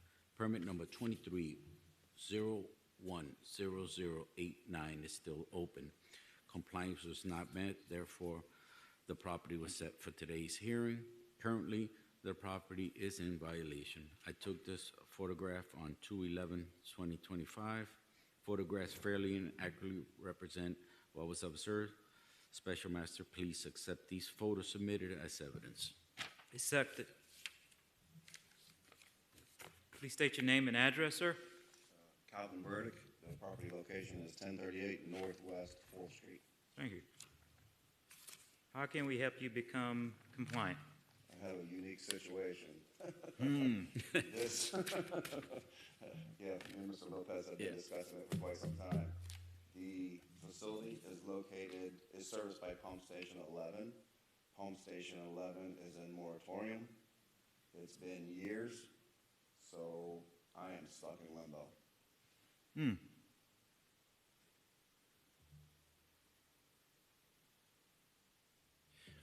If you are able to provide some clarification, when was your 40-year recertification due? I received the 40-year certification whenever it was mailed out. Got hired engineer. I've been through the 40-year inspection on multiple facilities in a homestead. But for this one specifically, do you know what year it was required? Was it for this year, last year, 3 years ago? I don't know, but I have a request for extension from our engineer dated June 27th, 2023. Okay. Does your engineer have a letter saying your building is safe and sound currently? Can you provide one? I don't know, but I could ask him. Okay. So, Magistrate, same as the previous case, I'm okay with granting a 90-day extension with sporadic check-ins from the property owner, in addition to a letter from their engineer advising that the building is safe and sound for right now. And obviously, we would want to see progress. Hopefully, by the time the moratorium is lifted, you're able to proceed with the recertification process. I have communicated with the city of Homestead to get an update on that moratorium being lifted, so I could kind of provide you with a more accurate timeline. Absolutely. Spoke with Mr. Eddie Gonzalez yesterday. He could not give me any timeline whatsoever. However, did get some good information on some possible solutions to getting this rectified and stuff like that. Perfect. So with that being said, I think 90 days is adequate time for you to see what other avenues you may approach, or just provide us an update seeing where you're at, in addition with the letter from your engineer saying that the building's safe and sound. Yes, sir. Thank you. At this time now, the ruling would be from the magistrate. I'm just giving my 2 cents. Sorry. Appreciate it. Okay. As I did with the previous case, I'm gonna give you the 90 days with, at the end of those 90 days, show progress of where you are taking forth efforts. I know that this is unique, just like the last situation, unique. These 40-year inspections can be a little unique, but it's for the safety of our community, all right, and your safety as well. So I'm going to grant the 90 days with periodically that you check in. Now remind, it is your responsibility, not the city's responsibility to check in. It is your responsibility to say, hey, my 90 days is coming up. I need to get XYZ, this is what I've done. So make sure you stay on top of it. It shows some, you know, it's your responsibility. Anytime I've ever received anything, I call Mr. Lopez or email him right away. Okay. To see what we can do to get it. Thank you, sir. Issue resolved. In the case number CE 250-20052, $80 administration fee, 90 days to be able to have an extension. Thank you. Thank you.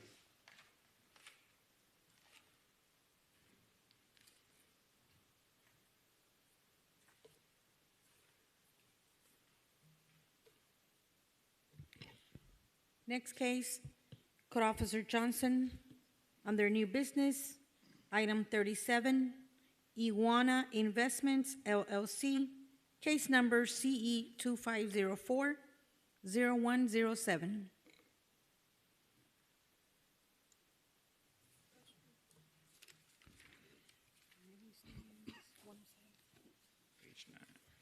Property was cited April 5th, 2025 for code section 13-21-13-32 for failing to keep the property free of litter at all times. For code section 19-1-19-6, allowing and maintaining condition upon your property to have public nuisance.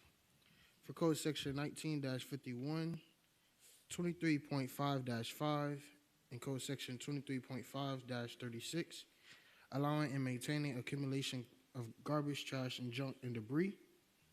And for code section 6-36, failing to obtain a permit required by code for work done on the premises. A notice of violation and summons to appear was mailed April 5th, 2025. Service of notice of violation and summons to appear was received April 12th, 2025. Compliance was not met, therefore the property was set for tonight's hearing. The property was also posted April 8th, 2025. I took the photographs April 5th, 2025.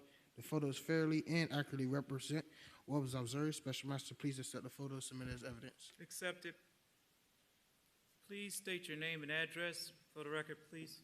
Julian Perez, the address of the citation is 1004 Northeast 5th Avenue, Homestead, Florida, 3303. Okay.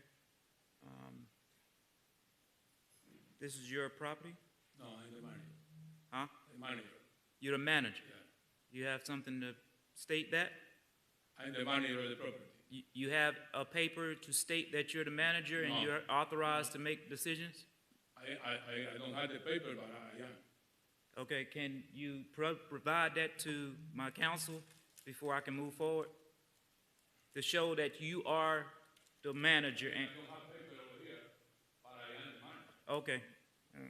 I can just hear public. Go ahead and tell me, how can we help this owner become compliant? Yes, you know, we are in the city of Homestead since 2014, and now I'm fighting all the time with the tenants not to throw garbage or whatever, but after I received the citation, I went there and we move on and we clean up all the property, so now it's very clean, and we fix everything, you know, that I see, but I hear in the notice over here that I did some work without permit. And I tried to contact Mr. Johnson, but I never get in touch with him. So I want to know what is the job, what we do without permit. You see the door? Oh, The the door. replacement of the door. I didn't know that to change the door, I had to pull a permit. So if you have me some time to pull the permit for the door that we change. All right. I think you just heard me in a previous case state Yes. the cleanliness of the property. Yes, sir. I'm very big on that. All right. This property is your responsibility as the manager, or Yes, the sir. owner's responsibility. Yes, sir. And so, in doing so, it is the owner's responsibility to maintain and upkeep the appearance of their property.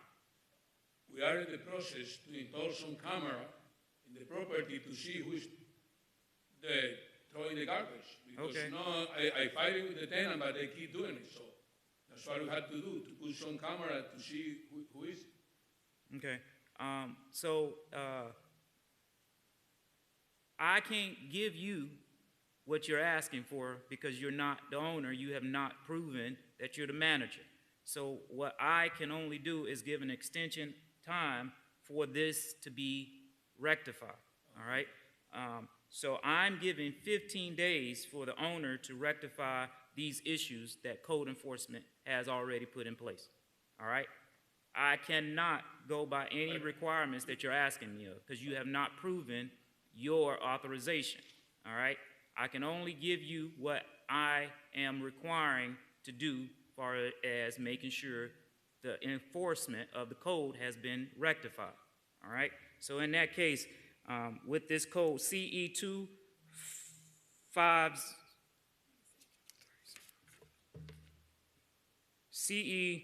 25404017, 15 days to come compliant,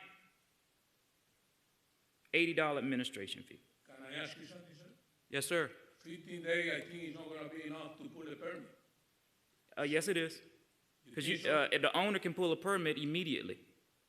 So the city is gonna give the owner permit, or we have to pull some contractor to get the permit, so I don't know. It is the owner's responsibility to pull a permit.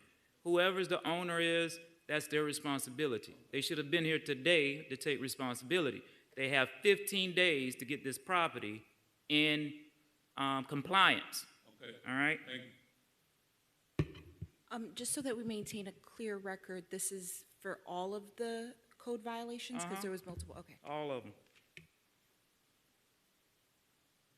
And case number, I'm going to say it again. Case number CE 250-40107. 15 days to come compliant, $80 administration fee. Thank you. Have a great day.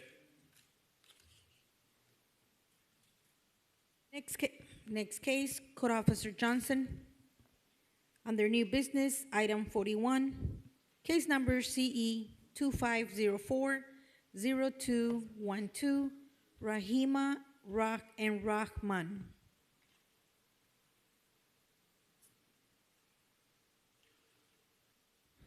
Special Master, there's two cases, if I could read both for the same owner. Combine them, yes.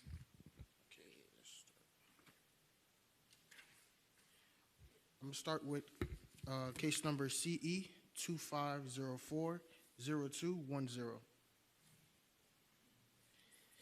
Special Master, with this case, it's a repeat, but however, they have complied. Well, they have paid with the citation, and the violation has already been complied. Citation was issued to Rahima and Rahman LLC, property address 28102 Southwest 164 Place, Homestead, Florida. Citation was issued on April 16, 2025 for code section 17-25, open consumption of alcohol. Location of violation, 1212 North Chrome Avenue. I took photographs April 16, 2025. The photos fairly and accurately represent what was observed. Special Master, please accept the photos submitted as evidence. Accept it. So this case is complied. They paid the $1,000 citation because it is a repeat. And I'm going to read the second case number as well.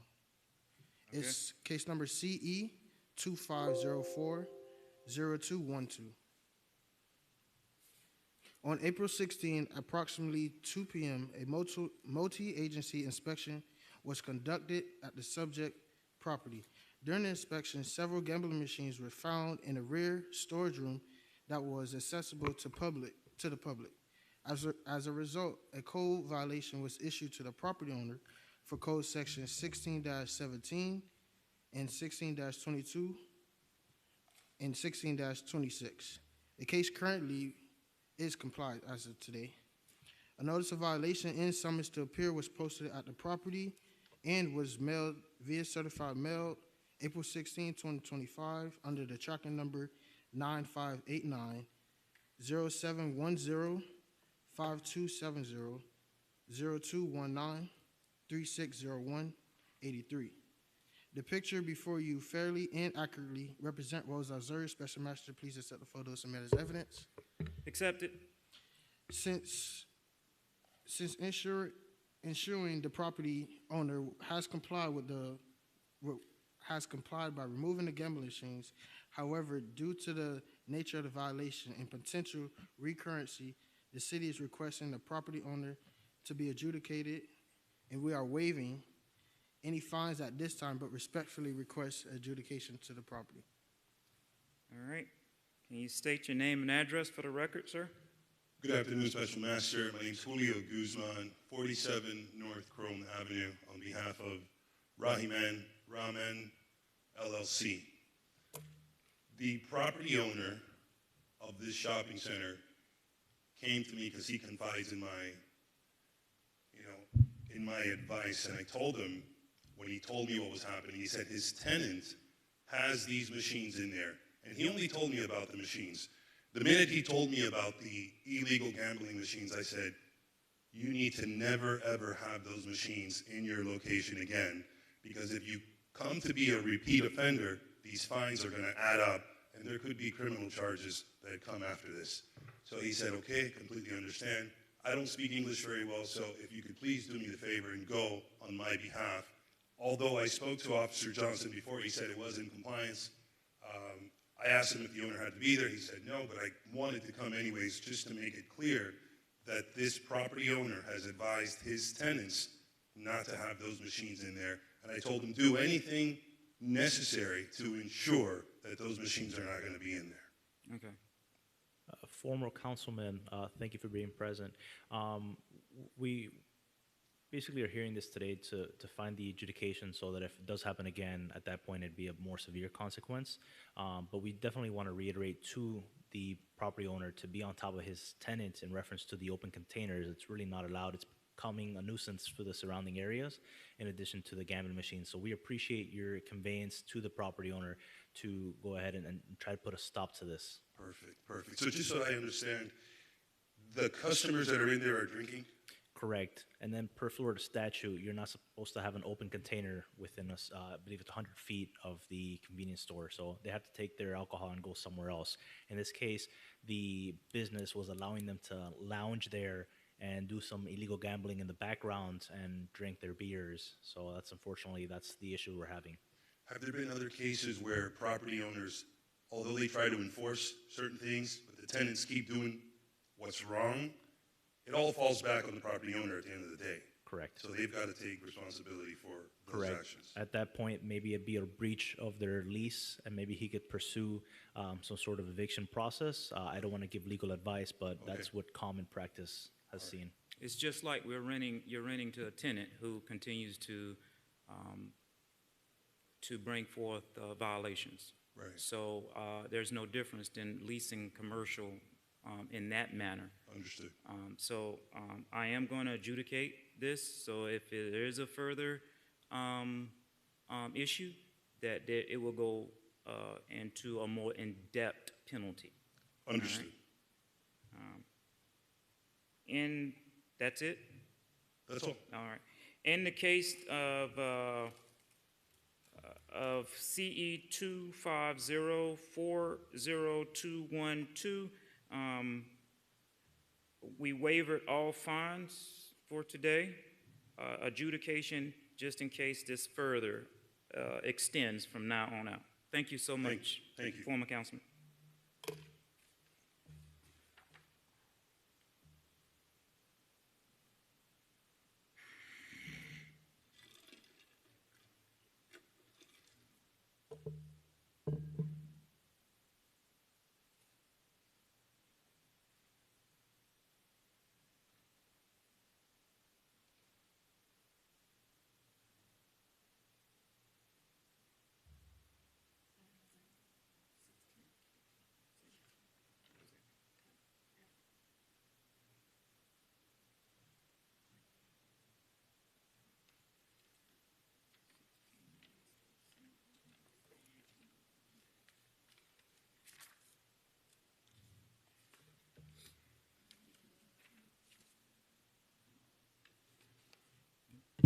Next case, Code Officer Johnson, under new business, item 40, case number CE 2504-0149, Manuel Fuentes.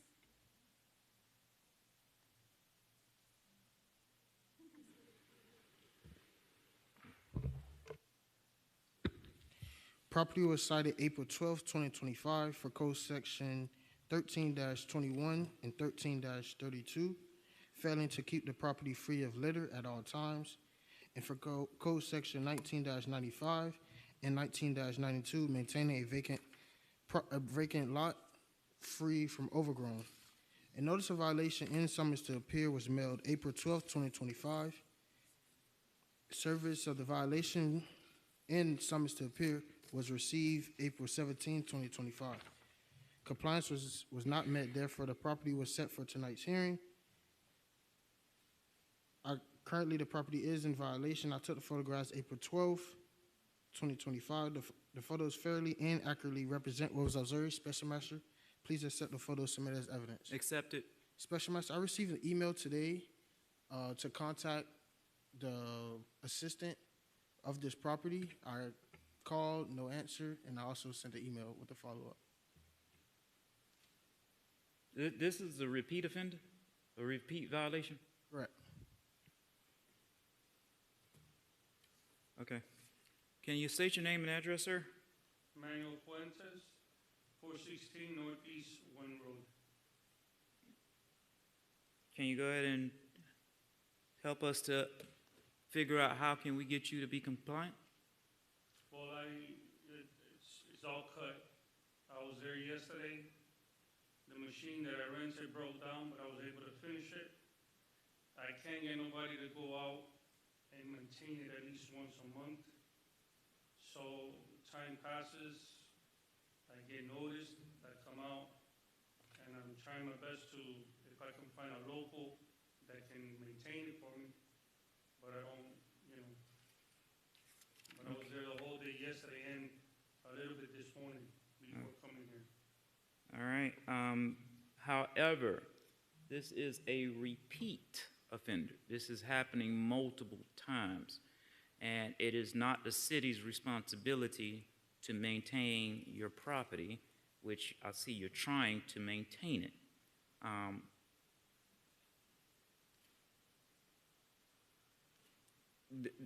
My advice to you is to get it maintained, all right? Because it will be cheaper than coming here to get a fine, all right? By this being a repeat offender, I'm going to give you a fine due to the process of it is your responsibility. There again, I think you've sat through all my cases and heard how I feel about the beautification of our city, all right? And in doing so, I'm going to give you a fine of $250.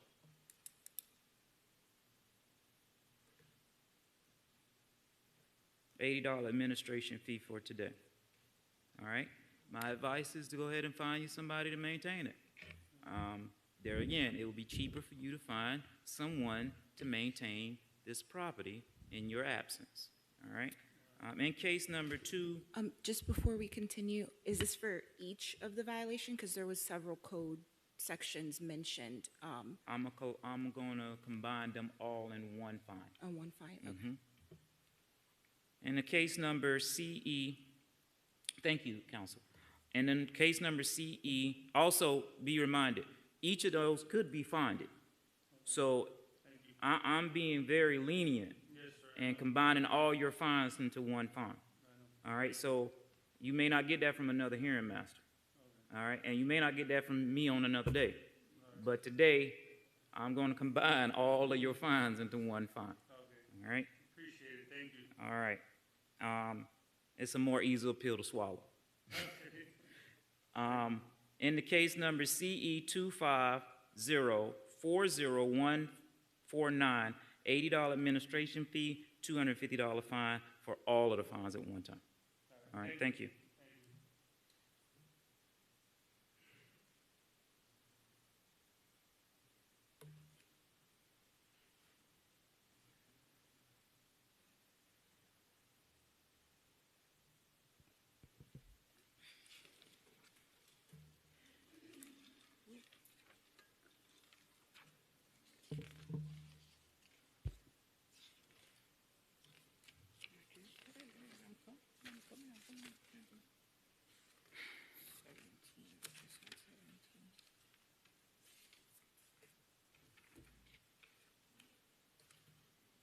Next case, Code Officer Lopez, under new business, item 14, case number CE 25020176, New Mount Zion AME Church, Inc.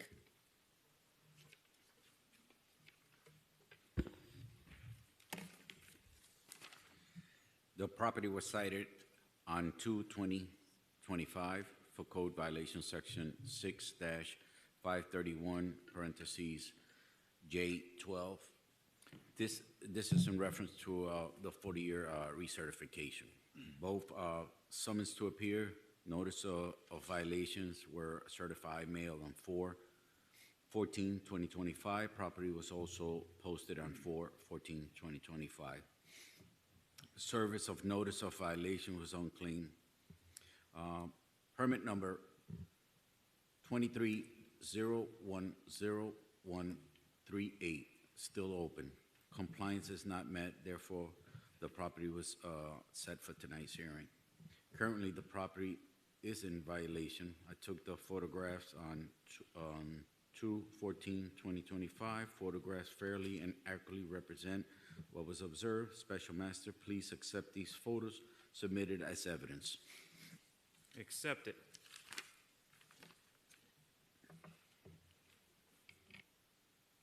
Go ahead and state your name and address for the record, sir. Good afternoon, Special Master. My name is Vincent Ambo, and the property in question is 890 Southwest 4th Street. As of today, we received an email from the recertification officer person, Cecilia Ramirez, saying that the building recertification has been obtained for permit number 230101138, and the case is now complied. Thank you, sir. In case number CE 250200176, want to close that out. Thank you. No administration fee waived, and that's it. Thank you, sir. All right. You have a good day. Thank you.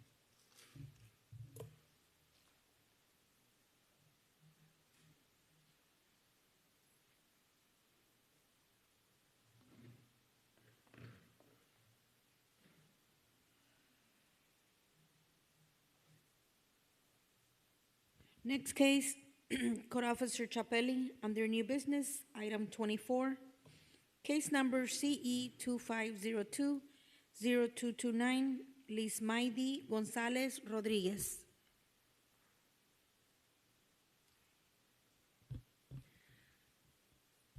The property was cited on March 2nd, 2025 for code sections violation 6-36, non-permitted work for the front door. Notice of violation was mailed regular and certified on March 2nd, 2025. Compliance was not met. Therefore, the property was set for tonight's hearing. Summons to appear was mailed regular and certified on March 2nd, 2025, with posting on March 4th, 2025. Currently, the property is in violation. I took the photographs on February 27, 2025. The photos fairly and accurately represent what was observed. Special Master, please accept the photos submitted as evidence. Accepted. Special Master, permit number 25040250 for the front door is in applied status as of April 10th, 2025. Thank you. State your name and address, please, for the record. Good afternoon, Lismaidi Gonzalez, 2262 Southeast 2nd Street. Okay. I'm going to, what's the case number again? It's CE 25020229. Page number?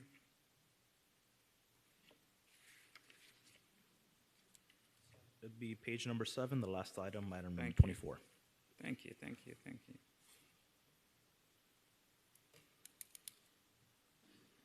I guess it's self-explanatory, right? Breathe a little bit. It's all right. Sorry, I don't really like public exposure. So like she said, I submitted all the documents on April 10th. I did get an update on 5/6. It says that it was sent to a building for final review. So Okay. I'm hoping. So I'm gonna give you 45 days. That's for them to be able to come out and do what they have to do. And I'm going to waiver to $80 today, okay? Thank you, I appreciate All it. right. And the case number CE 250202229, $80 waiver, 45 days to be able to come to the final closing. Thank you.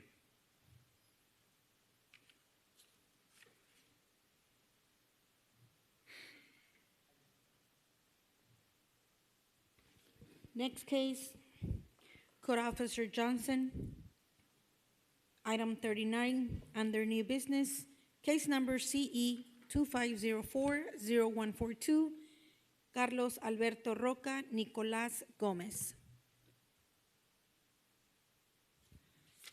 The property was cited April 11, 2025 for code section 19-1 and 19-6, allowing or maintaining a property in condition and a public nuisance, and for code section 19-51, 23.5-5, 23.5-36, allowing and maintaining an accumulation of garbage, trash, junk, and debris.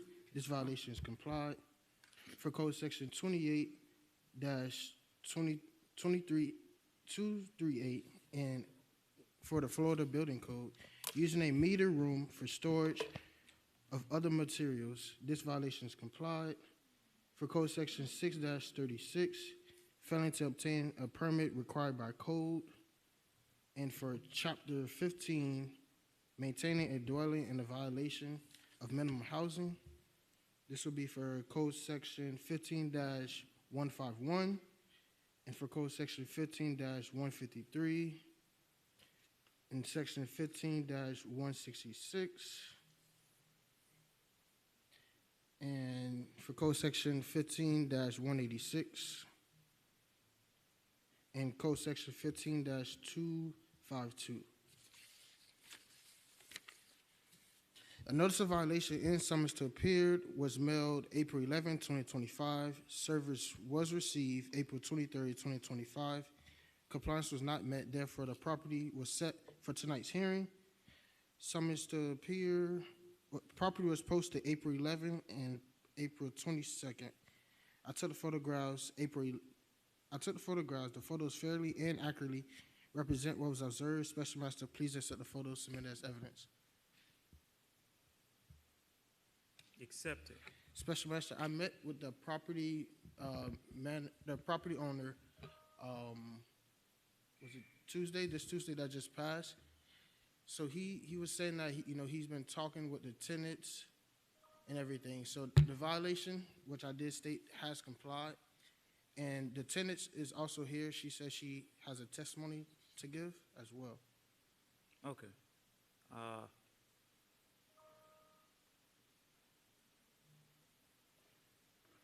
Please state your name and address for the record, sir. My name is Carlos Roca. The property address is 628 Southwest Chrome Terrace, but I live in Miramar, Broward County. Okay, that's an investment property, so let me explain to you real quick. I purchased that back in August of 2022. That basically I bought a dump. That's what it was, because I spent almost $6,000 just throwing garbage away. I didn't know garbage was that expensive. So as crazy as it may look, compared to what it was, that's beautiful. That's literally, that's beautiful. So if that's how you react with that, then you should have seen it prior to me purchasing it. Which, by the way, I bring it to Mr. Johnson's attention. I don't know what's the deal with that whole tub in front. I mean, it doesn't take a rocket science to figure out that's a whorehouse, excuse my language. You know, I mean, there's nothing but beiges there. I mean, they literally walk in and walk through the gate. Sir, this is a code enforcement hearing. This is not a criminal hearing. Yeah. Let's stick to your property. I have nothing to do with if this is my thing. Yes, sir. If it's yours, it's yours. If it's theirs, it's theirs. I have nothing to do with what goes on across the fence. I'm looking at your fence. Well, I'm going to explain to you Yeah, how go ahead. I'm going to explain to you how it does have something to do. Okay. This is why I'm explaining to you. So what happens is, as Mr. Johnson knows very well, across the street, they think that's a dump. They think that's a dump site. So with the wind, everything flies into my property. I have the lawn mowed once a month. As maybe it doesn't look like it there, but Mr. Nixon hasn't been able to go. He's going there this Monday. I mean, in a matter of 24 hours, Mr. Johnson knows I rented a dumpster, a bobcat, whatever you call that, and I went and took care of everything. Now, as far as the tenants, I can't pinpoint out which one it is. Unfortunately, one of the tenants is the one that just got murdered at the gas station. They got in an argument with the coworker that got shot in the chest. One, that's my tenant. Okay, so I can't, it's either him, it's my other tenant that's in New York in the middle, or it's Ms. Bennett. I can't pinpoint out who it is, so I mean, I can't keep driving an hour and a half every single day or every other day. I live on Pembroke University just to come pick up a piece of garbage. I'm tired of telling the tenants, listen, you guys live here. If you see garbage, even if it's not yours, pick it up. You understand? So, I mean, hell, the property didn't even have trash bins. I had to go get trash bins for the property, so etc. We're not going to get into all that. The whole point is, once again, I took care of the property. I left it nice and clean as Mr. Johnson seen it. It just has to be, the grass has to get mowed, and that's it.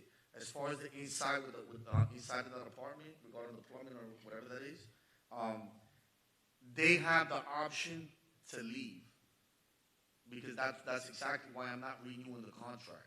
Because me personally, I wouldn't live there neither, But unfortunately, it's no secret. Right now, times are a little tough. I can't. And plumbing is not cheap. So I can't dish out, 3, 4, 5, 6 grand, when I'm getting paid something that doesn't even justify it. But regardless, at the end of the day, it's gonna get done, because if I don't, then the other 2 apartments are gonna also obviously get affected as well. So it's in the best of my interest to fix that, But at this moment, I can't. So it's on them. If they want to stay, they can stay. If not, they can leave. Regardless, at the end of the day, they already have their notice, which I believe is on the picture. They have to be leaving on June 1st. If they want to stay, that's on them. That's why I'm kind of glad we're doing this here. I don't mind. I mean, I pay a $4,600 mortgage, so I need the tenant. But I'm not going to force them to stay, because I wouldn't live there neither. Okay. You Sir. done? Yes, sir. All right, can I get the witness to come up and be able to bring forth her testimony? Can you please have a seat and come back up once she gives her testimony? Thank you.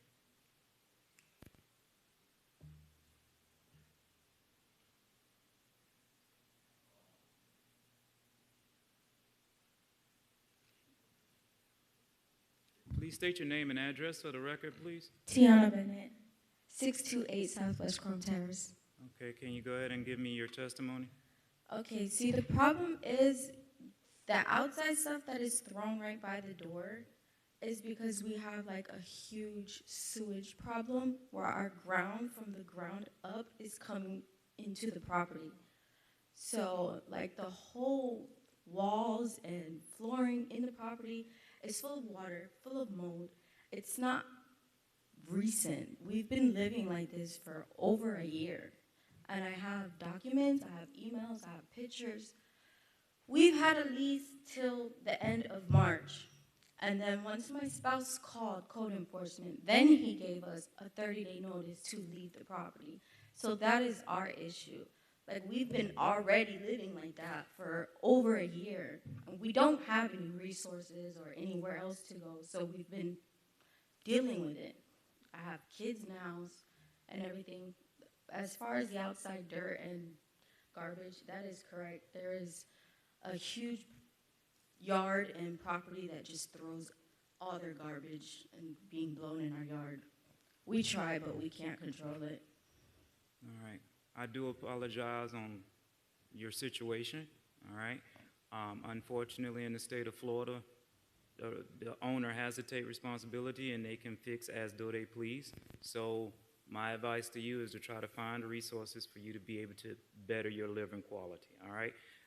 Thank you for your testimony. I'm going to ask the owner to come back up.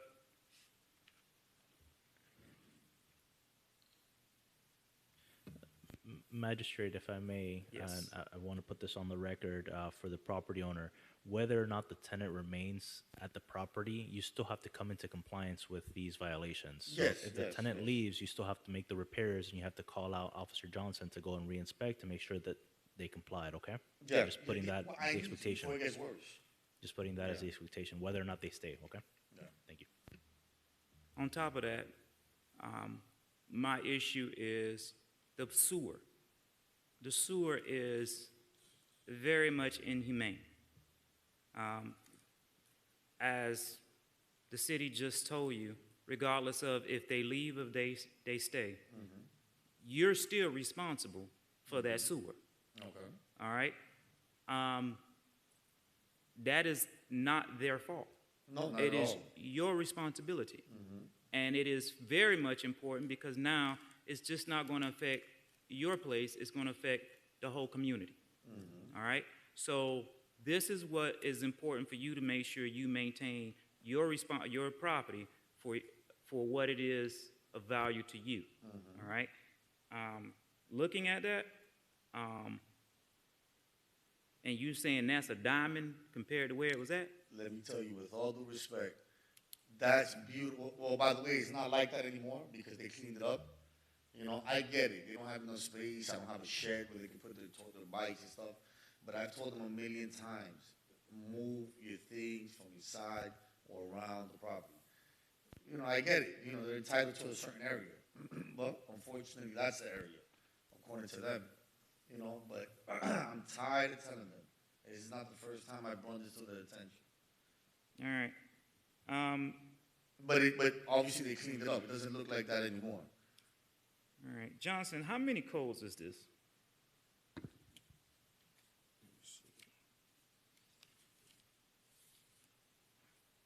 In total, code violations? Yes, sir. It will be 5 violations. 5 violations. How many of the 5 violations have been complied? The media room. Is complied. It's 3 violations that has complied. So the 3 that has complied is one is the media room. Correct. The meter room, the allowing trash, junk, and debris, that has complied, and allowing or maintaining a public nuisance. That has complied. Correct. Special Master, he also brought to my attention that he said he's not doing roof work, but when I visit the property, there's a tarp, and also on the side, I don't, if you see like the little terrace, I don't know if he built that, manually built that. So with that being said, you're going to have to go back out and do another assessment. Correct. And then I can't do anything until you bring that before our attention. All right? Am I right or wrong? Yes, that is correct. If the property wasn't cited for the roof conditions, we would have to make a subsequent violation for the roof conditions and bring it back. As well as the structure that's freestanding on the side. All right? Today, you got 5, 3 out of the 5 are complied. I'm going to rule on the 2, failure to permit, a failure to obtain a permit required by the city for work done, whether it's including electrical, plumbing, structure, or roofing. I'm going to also rule on the. Excuse me, sir. That on the Okay, roof. hold on, wait a minute. Let me Okay. finish. Maintaining and dwelling in a violation of minimum housing code in the city, all violations must be properly corrected and repaired. I'm going to rule on those 2, and also you're going to get a fine on those 2. All right? I'm also going to do. This is a summons to appear, or is it a summons with repeat of violations? It's just a summons to appear. I'm going to give you a deadline to come compliance.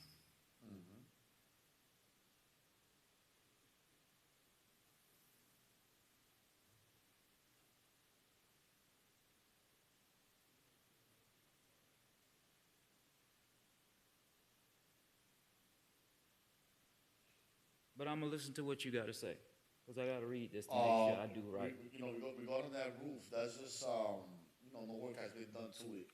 I'm just going through the process with the insurance company to try to see if they accept it so I can be able to change the roof. That's what he was referring to, that the roof needs work. Oh, okay, okay, Yes. got it. This is a summons to appear, but it's not a repeat offender, so I'm going to give a deadline. I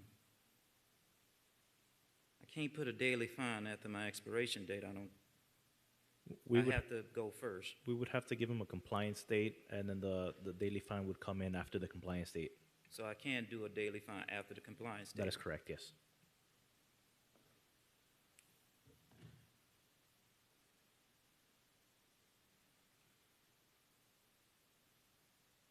I'm gonna give you 30 days to come. You got. See, the problem is here with the issue that I have is you have kids that are you have, and it's not your fault, but kids are now involved in a sewer that's here in this house. You got kids? No, sir. That is not good. So I'm giving you 5 days to find a plumber to resolve that plumbing issue. All right? So in that case, I'm giving you 5 days to come compliance with that sewer issue, that code. Do you know what it costs to fix that plumbing? I do know what it costs to fix the plumbing.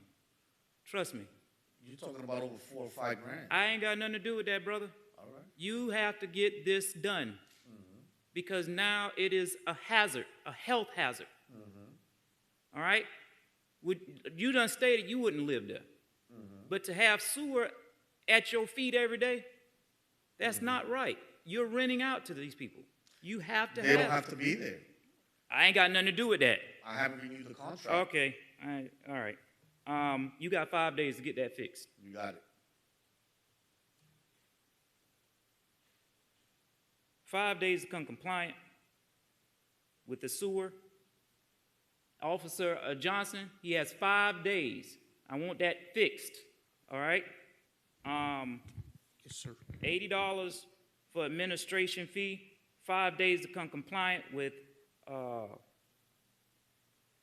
the plumbing issue, and 15 days to come compliant with the dwelling violation. After that 5 days, he's going to pay $100 a day until he comes compliant. After the 15 days, $100 a day until he come compliant.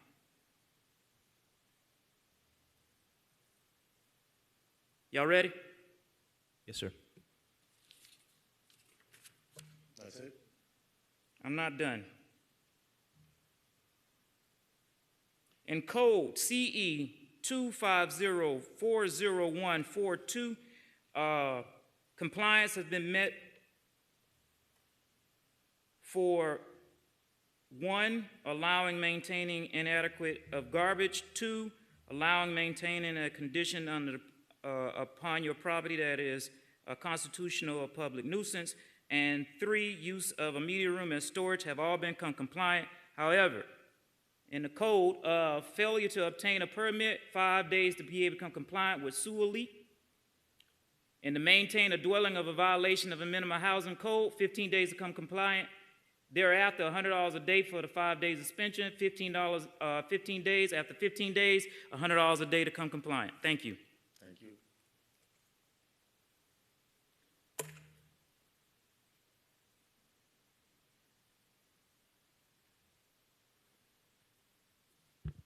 At this time, we are dismissing the translators. Very well. In that case, we thank you for using our services. May you all have a good day. Thank you. Thank you.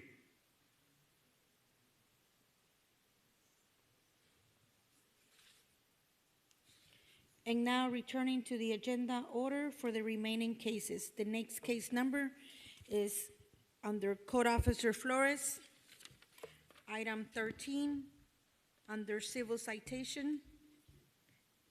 Case number CE 25040012, Felipe Heng. Citation was issued to Felipe Hang, property address 11761 Southwest 171 Terrace. Citation was issued on April 1st, 2025 for Code Section 23.5-5 improper garbage disposal. This is in reference to a box found on a dump pile addressed to Mr. Felipe Hang. Location of the violation is 407 Northwest 9th Court on the East Well. I took the photographs on April the 1st, 2025. The photos fairly and accurately represent what was observed. Special Master, please accept the photo submitted as evidence. Accepted. Special Master, as of today, the citation remains unpaid and the violation was cured by the city. I've had no contact with the violator, and this is the same dump spot from earlier. Anybody here to represent? No representation, no repetition, nobody here to represent. $80 administration fee, $1,000 fine. Case number CE2. I can't. CE 28040012. 25040012. $80 administration fee, $1,000 fine. Thank you.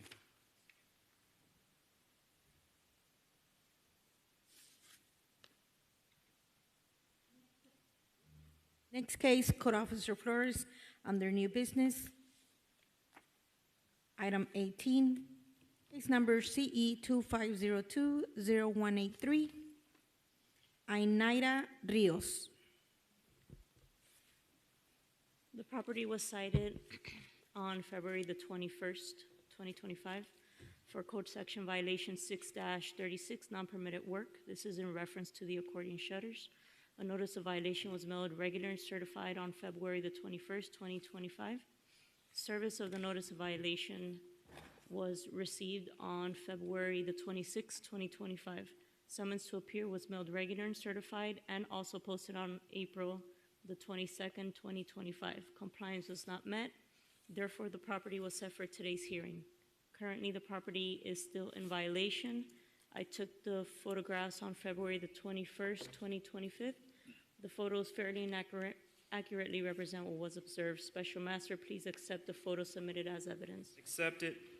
Special Master, as of today, there was a permit submitted under 25030627. It was applied for in March 26, 2025, but it was denied by the structure department, on May 2nd, 2025. I've had contact with the owner, and she is currently, she has to submit other paperwork in order to come into compliance. All right. I'm gonna give her 30 days to be able to submit the other paperwork, an $80 administration fee. The date, let me make sure I got this right. It's number 18, right? Yeah. Case number CE 250-20195, $80 administration fee, 30 days to come compliance. Thank you. Clarification, it was 0183. Okay, let me repeat that. I'm on the wrong one.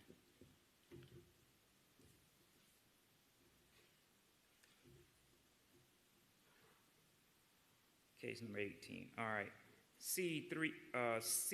Case number CE 250-20183. Correct? $80 administration fee, 30 days to come compliance. Thank you for the correction.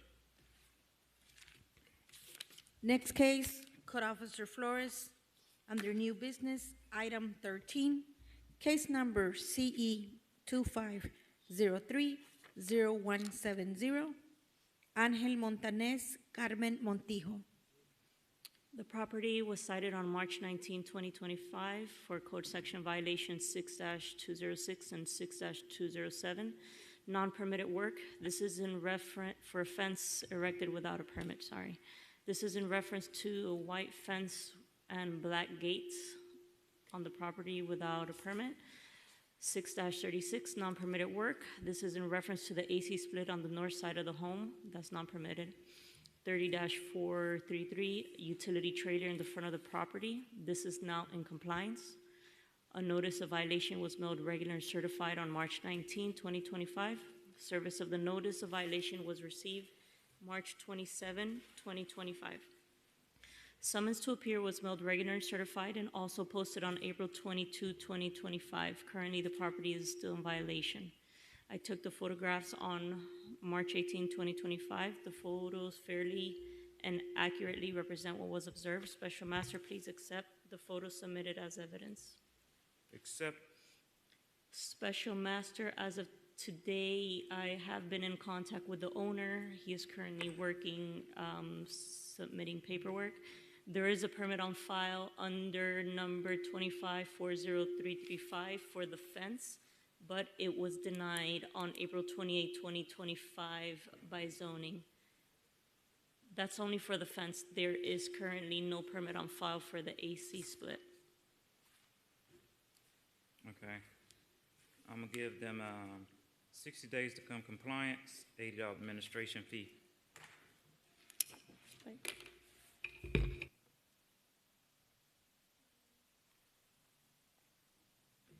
Case number CE 25030170.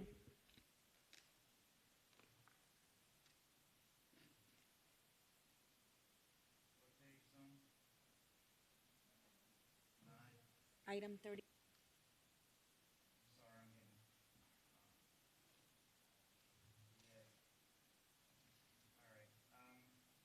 31. And case number CE 205-30170, $80 administration fee, 60 days to come compliant. Thank you. Next case, we're on page 1, under civil citations, item number 1, Code Officer Chapelli, case number CE 25030044, Lee Ward, ISILs, 2 homeowners. That's a citation. Citation was issued to Lee Ward House 2. Property address is 12270 Southwest 3rd Street, Suite 200, Fort Lauderdale, Florida 33325. Citation was issued on March 16, 2025 for code sections violations 23.5-6, improper bulk trash disposal. Location of violation was by 244 Southeast 32nd Terrace in Leeward. The mail was cleaned on March 12 and March 19, 2025. The citation has not been paid. Currently, the property is not in violation. I took the photographs on March 9, 2025. The photos fairly and accurately represent what was observed. Special Master, please accept the photos submitted as evidence. Accepted. Case number, anybody here to represent? No representation? No representation. Case number CE 250-30044, $80 administration fee, $1,000 fine.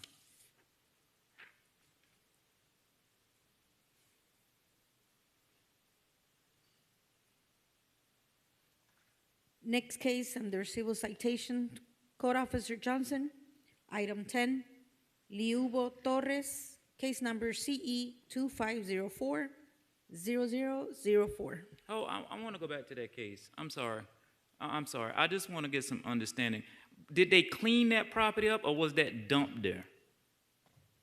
So solid waste couldn't pick up the bulk trash because he was in between 2 placements of the trees. So somebody ended up cleaning it up after, but they never paid the ticket. For clarification, what he's asking is that their trimmings, in this case, I believe it is from that community. They trimmed their trees and placed it there. Okay, because I know we got a lot of illegal dumping by landscapes, and so that's why I wanted to be able to be on record for us to be able to make sure that. It was inside the property of Leeward. Okay, all right. Because I just know personally the landscape companies are dumping their trash now. Yeah, it happens. I did send an email to the property manager. Her name is Jasmine Valentin, but I never got a response back. Okay, thank you. I would hope that if it was illegally dumped, they would have at least notified us. Yeah. Yeah. Yeah.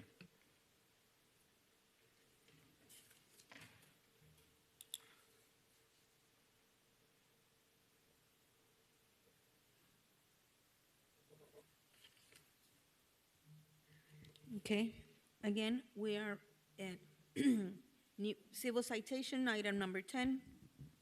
Code Officer Johnson, case number CE 2504-0004, Liubo Torres. Citation was issued to Leovo Torres, property address 785 East A Street, Hialeah, Florida 33010. Citation was issued on April 1st, 2025 for code section 23.5-5, improper garbage disposal. Location of the violation 298 Northeast 9th Court. I took photographs on April 1st, 2025. The photos fairly and accurately represent what was observed. Special Master, please accept the photos submitted as evidence. Accepted. Special Master, citation was received April 21st, 2025, and solid waste has complied with the violation.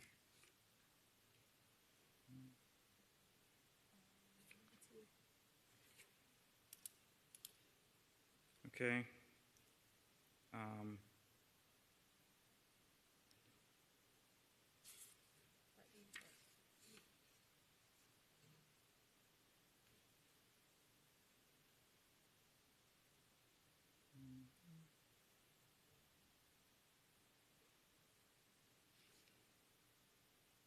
Case number CE, anybody here to represent? Case number CE 250-40004, $80 administration fee, $1,000 fine.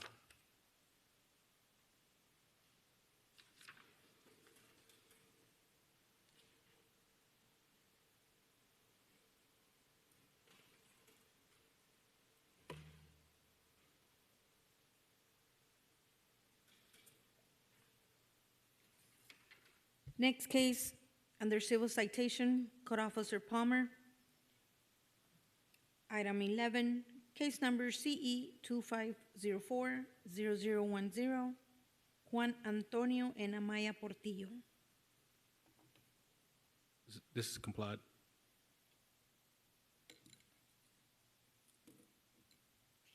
Thank you. Next case, Code Officer Chapelli, under civil citation, item 14, case number CE 2504-0033, Miguel Jimenez. Citation was issued to Miguel Jimenez. Property address is 1801 Southeast 17th Avenue. Citation was issued on April 2nd, 2025 for code sections violations 23.5-5, improper garbage disposal. Location of violation is 200 block of Northeast 12th Avenue in Seagrape Village. The mail was unclaimed. The citation has not been paid. Currently, the property is not in violation.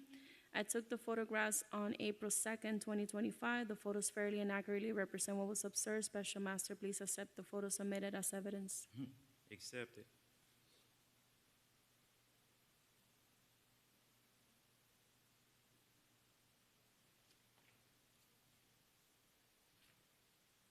Anybody here to represent? No represent.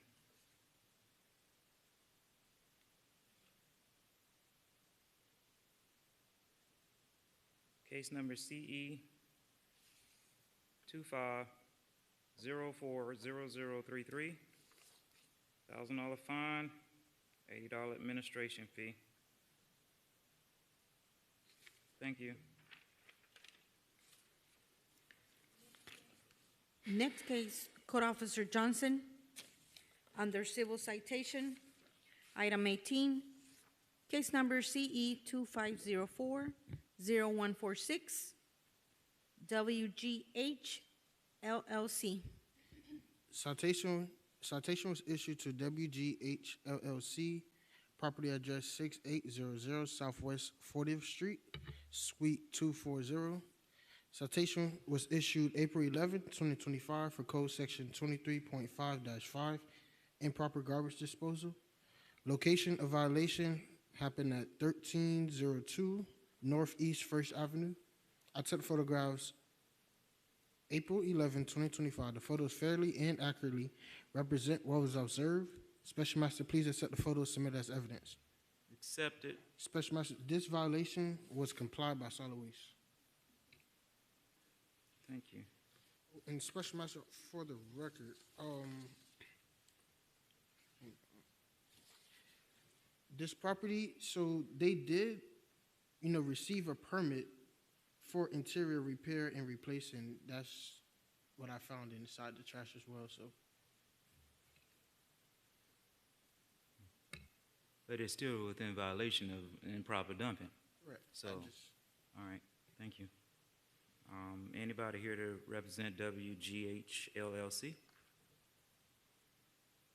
In that case, my ruling is CE 250-40146, $80 administration fee, $1,000 fine. Thank you.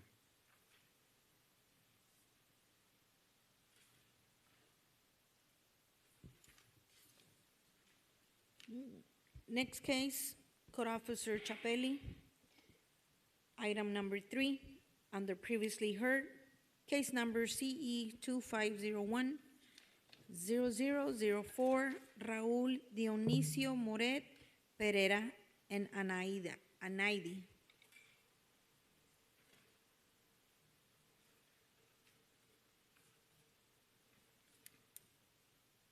That case is complied.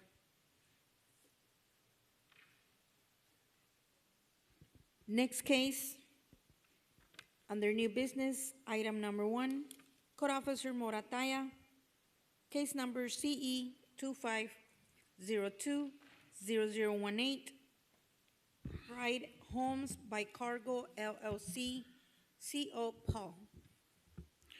The property was cited on February 4th, 2025 for code section violation 19-1, 19-6, and 29-11. This is going to be for maintaining public nuisance. This is going to be reference damaged sidewalk, also improper landscaping maintenance. Notice of violation was mailed regular and certified on February 5th, 2025. Service of notice of violation was received April 29th, 2025. Compliance was not met, therefore the property was set for today's hearing.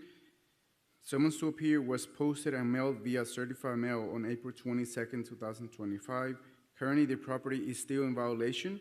I took the photograph on February 4th, 2025. The photos fairly and accurately represent what was observed. Special Master, please accept the photos submitted as evidence. Accepted.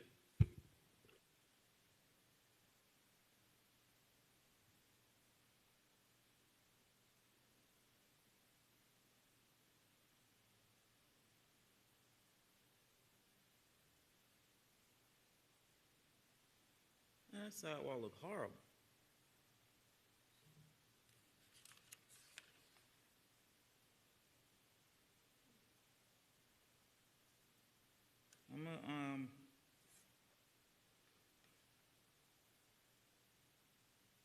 I'm gonna give a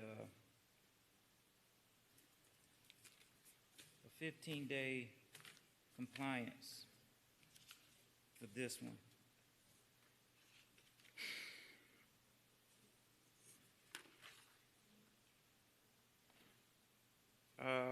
15 days to come compliant, $80 administration fee.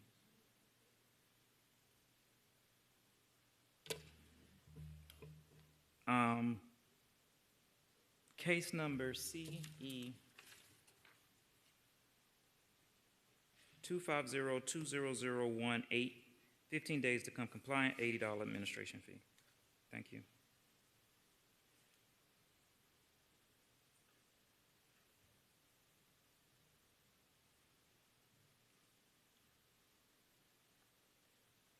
Is that it?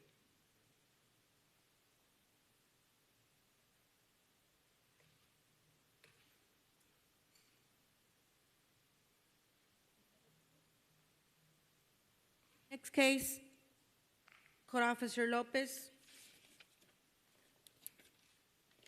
Under new business, case number CE 2502-0175, Homestead 15 SRO LLC.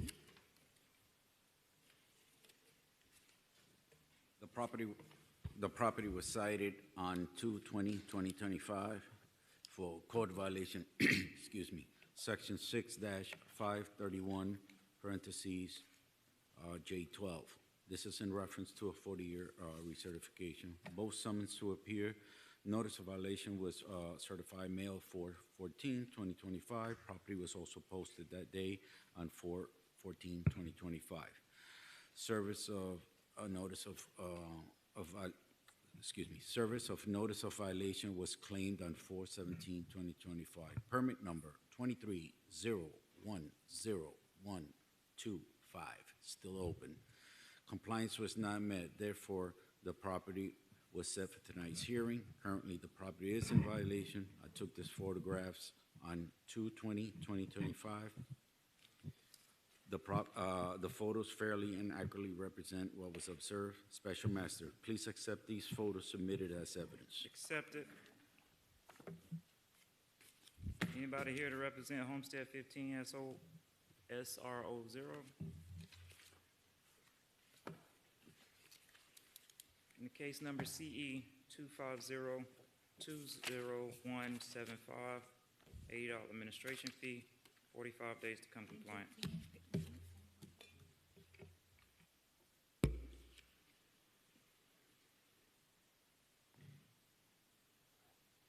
Where am I?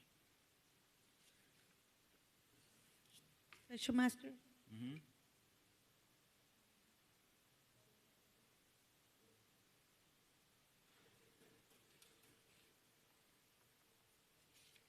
Next case, Code Officer Chapelli. Under new business, case number, item 23, case number 2502-0228, Pablo A. Thomas.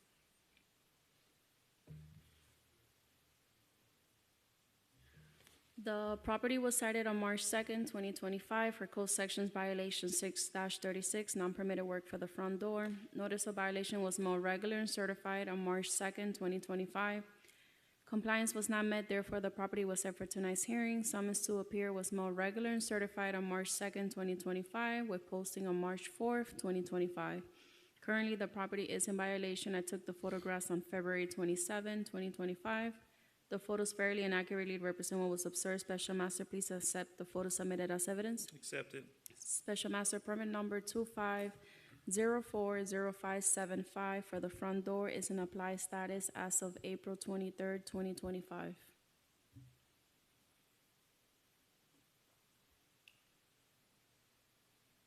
Anybody here to represent? Case number CE 250-20228, 45 days to come compliance, waiver and the $80 administration fee.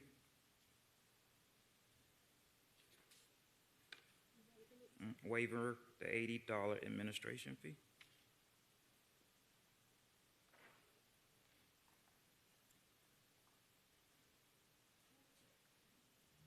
Next case, Code Officer Chapelli, under new business, item 25, case number CE 2502-0230, Jose Rodriguez, Chris L. Rodriguez. The property was cited on March 2nd, 2025 for code sections violation 6-206 and 6-207 for the fence. Notice of violation was mailed regular and certified on March 2nd, 2025. Compliance was not met, therefore the property was set for tonight's hearing. Summons to appear was mailed regular and certified on March 2nd, 2025, with posting on March 4th, 2025. Currently, the property is in violation. I took the photographs on February 27, 2025. The photos fairly and accurately represent what was observed. Special Master, please accept the photos submitted as evidence. Accepted. Special Master, permit number 25040183 for the fence is in applied status as of April 9th, 2025.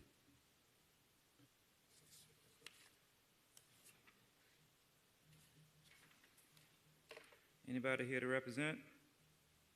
Case number CE 250-20230, $80 administration. Did you say they applied for the permit already? Yes, it's been in applied status since April 9th, 2025. Okay, 45 days to come compliant, $80 wavered, administration costs wavered.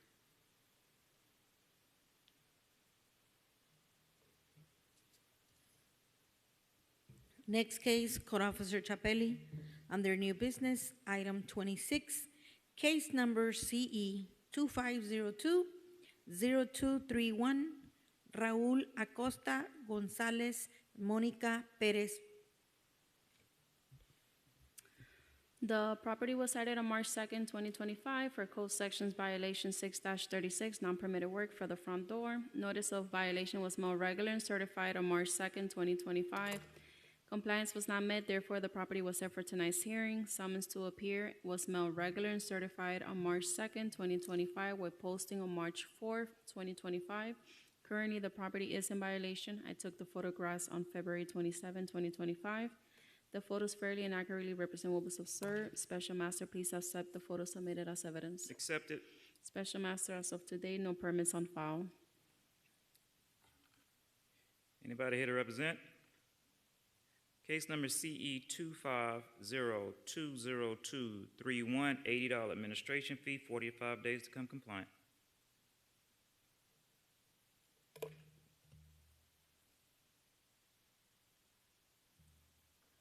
Next case, Code Officer Chapelli. Under new business, item 34, case number CE 2503-0237, Ernestina Cantu. The property was cited on March 25th, 2025 for code section violation 30-433, storing commercial vehicle in a residential zone. That's complied, and 19-92 and 19-95 for maintaining an improved property in an overgrown condition. Notice of violation was mailed regular and certified on March 25th, 2025. Compliance was not met, therefore the property was set for tonight's hearing. Summons to appear was mailed regular and certified on April 6, 2025, with posting on April 7, 2025. Currently, the property is in violation. I took the photographs on March 25th, 2025. The photos fairly and accurately represent what was observed. Special Master, please accept the photos submitted as evidence. Accepted. You said they're still in violation. They complied with the school bus. The grass still has not been cut.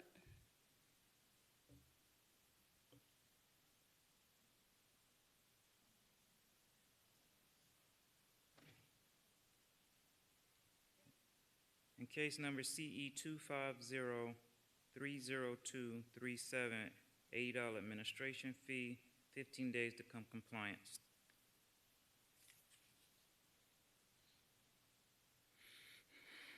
Next case, Code Officer Chapelli. Under new business, item 35, case number CE 2503-0240, Maria Victoria Fernandez. 15.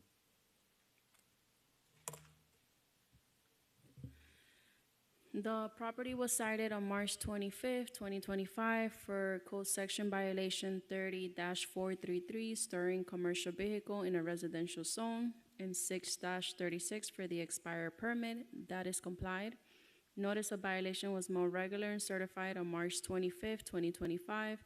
Compliance was not met, therefore the property was set for tonight's hearing. Summons to appear was mailed regular and certified on April 6, 2025, with posting on April 7, 2025. Currently, the property is in violation. I took the photographs on March 25th, 2025. The photos fairly and accurately represent what was observed. Special Master, please accept the photos submitted as evidence. Accepted. The school bus is still there, Special Master. All right. Anybody here to represent? Nope. CE 250-30240, $80 administration fee, 15 days to come compliant.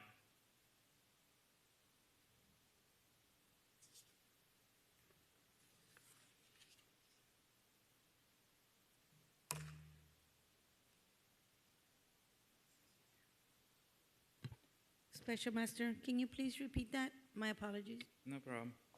$80 administration fee, 15 days to come compliant.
Item 16, under new business, case number CE 25020180, Code Officer Lopez, D&J Enterprises of Homestead.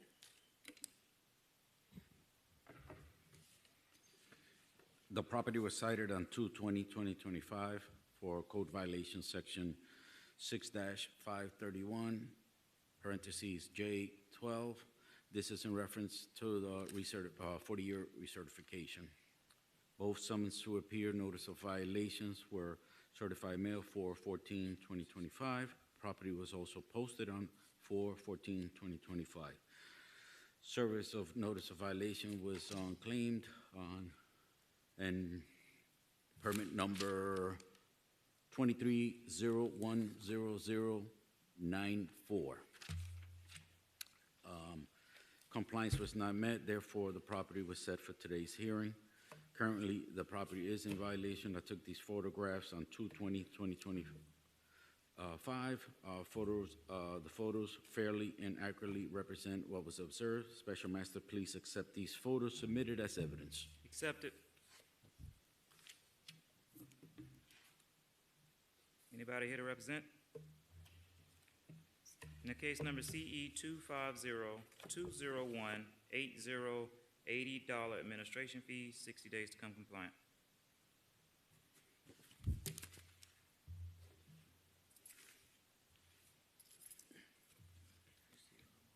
Next case, 75. Code Officer Lopez. Under new business, item 17, case number CE 25020181, D&J Enterprises of Homestead, Inc. The property was cited on 2/20/2025 for code violation section 6-531, parentheses J12. This is in reference to the 40-year recertification. Both summons to appear, notice of violation was certified mailed on 4/14/2025. Property was also posted on 4/14/2025. Service of notice of violation was claimed on 4/21/2025. Permit number 23010126, still open. Compliance was not met, therefore the property was set for tonight's hearing. Currently, the property is in violation. I took these photographs on 2/20/2025. The photographs fairly and accurately represent what was observed. Special Master, please accept these photographs submitted as evidence. Accepted. Anybody here to represent? Case number CE 250-20181, $80 administration fee, 60 days to come compliant.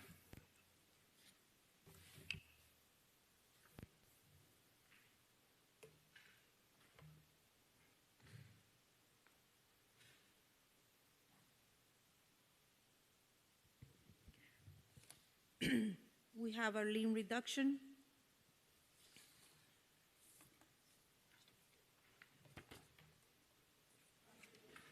Property address 16195 Southwest 320 Street, Viking 162 LLC.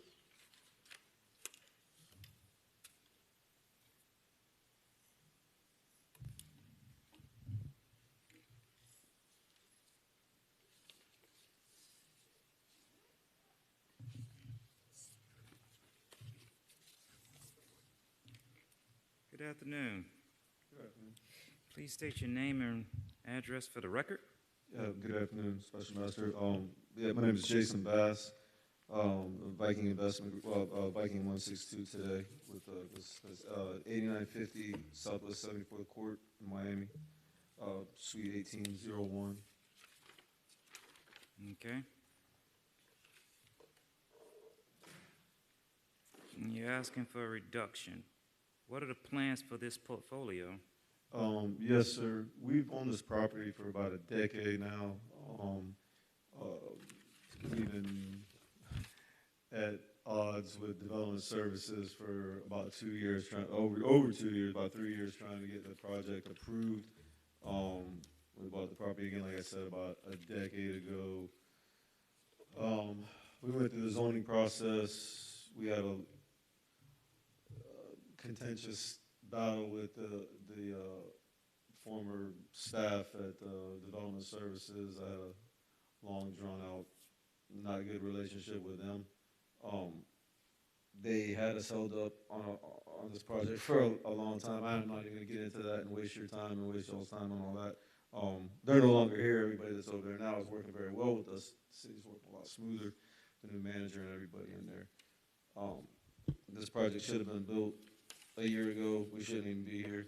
We've done our best to maintain it over the years. I just drove by right now before coming here. Although I did see, and I'll go ahead and let everybody know, there's some tires out there that weren't there the other day. They're dumped out there. It's a nonstop, it's uphill battle. It's pretty amazing because it's on 162nd and Mauer. It's on the intersection. It's bright as day, open up there, and people still seem to dump on there and get away with it. So, like I said, we've been maintaining it. It's fallen behind numerous times with us, work with code enforcement sometimes. I'll get, call, hey, Jay, this thing's getting overgrown. We've gone through 2 or 3 different, maintenance companies that we've had to fire because they didn't do their job. So, yeah, we're getting ready to start building. Okay. We're doing our best to keep up with it. I guess we had a violation, and we own a lot of properties in town and in the area, and we had a violation, and I guess we missed the hearing, and we got, the fines, and they accrued, and then I think one of my partners dealt with whoever at code back then, and then we cleaned everything up, and the daily fines stopped accruing. But I guess we got this bill in the mail. I'm juggling a million things, man, so I'm trying to keep up with everything that's going on, but this is where we're at now. Yeah, and we would beg for mercy on this, and doing business is expensive, and maintaining these properties. We've had to carry this thing the entire time we were trying to get it entitled. So, we take complete responsibility for it's our property. We understand we're responsible for the maintenance of it, and again, like I said, we've been doing our best to try to stay on top of it, and not let it fall behind. All right, so I'm gonna reduce the fine. Well, the accrued cost is $8,330. Is that what you got? I thought we were at like 7,000. I didn't even know it was that high. Wow.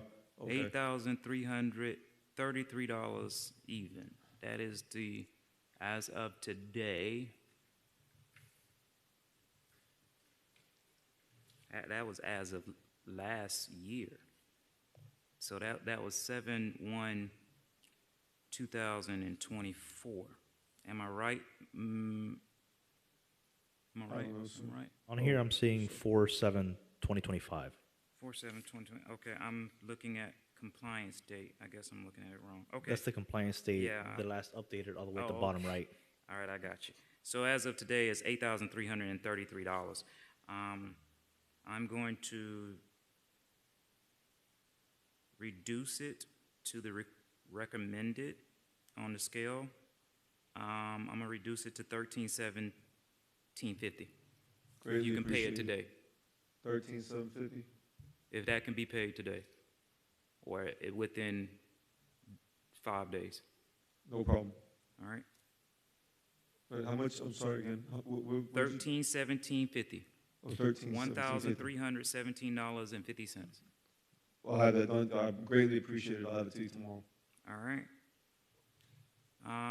In the case of folio 10-7917-001-0110, reduce the fine at 85%, down to $13,750. Thank you. Greatly appreciate it. Uh-huh. Yeah, have a good Good wish. Thank you.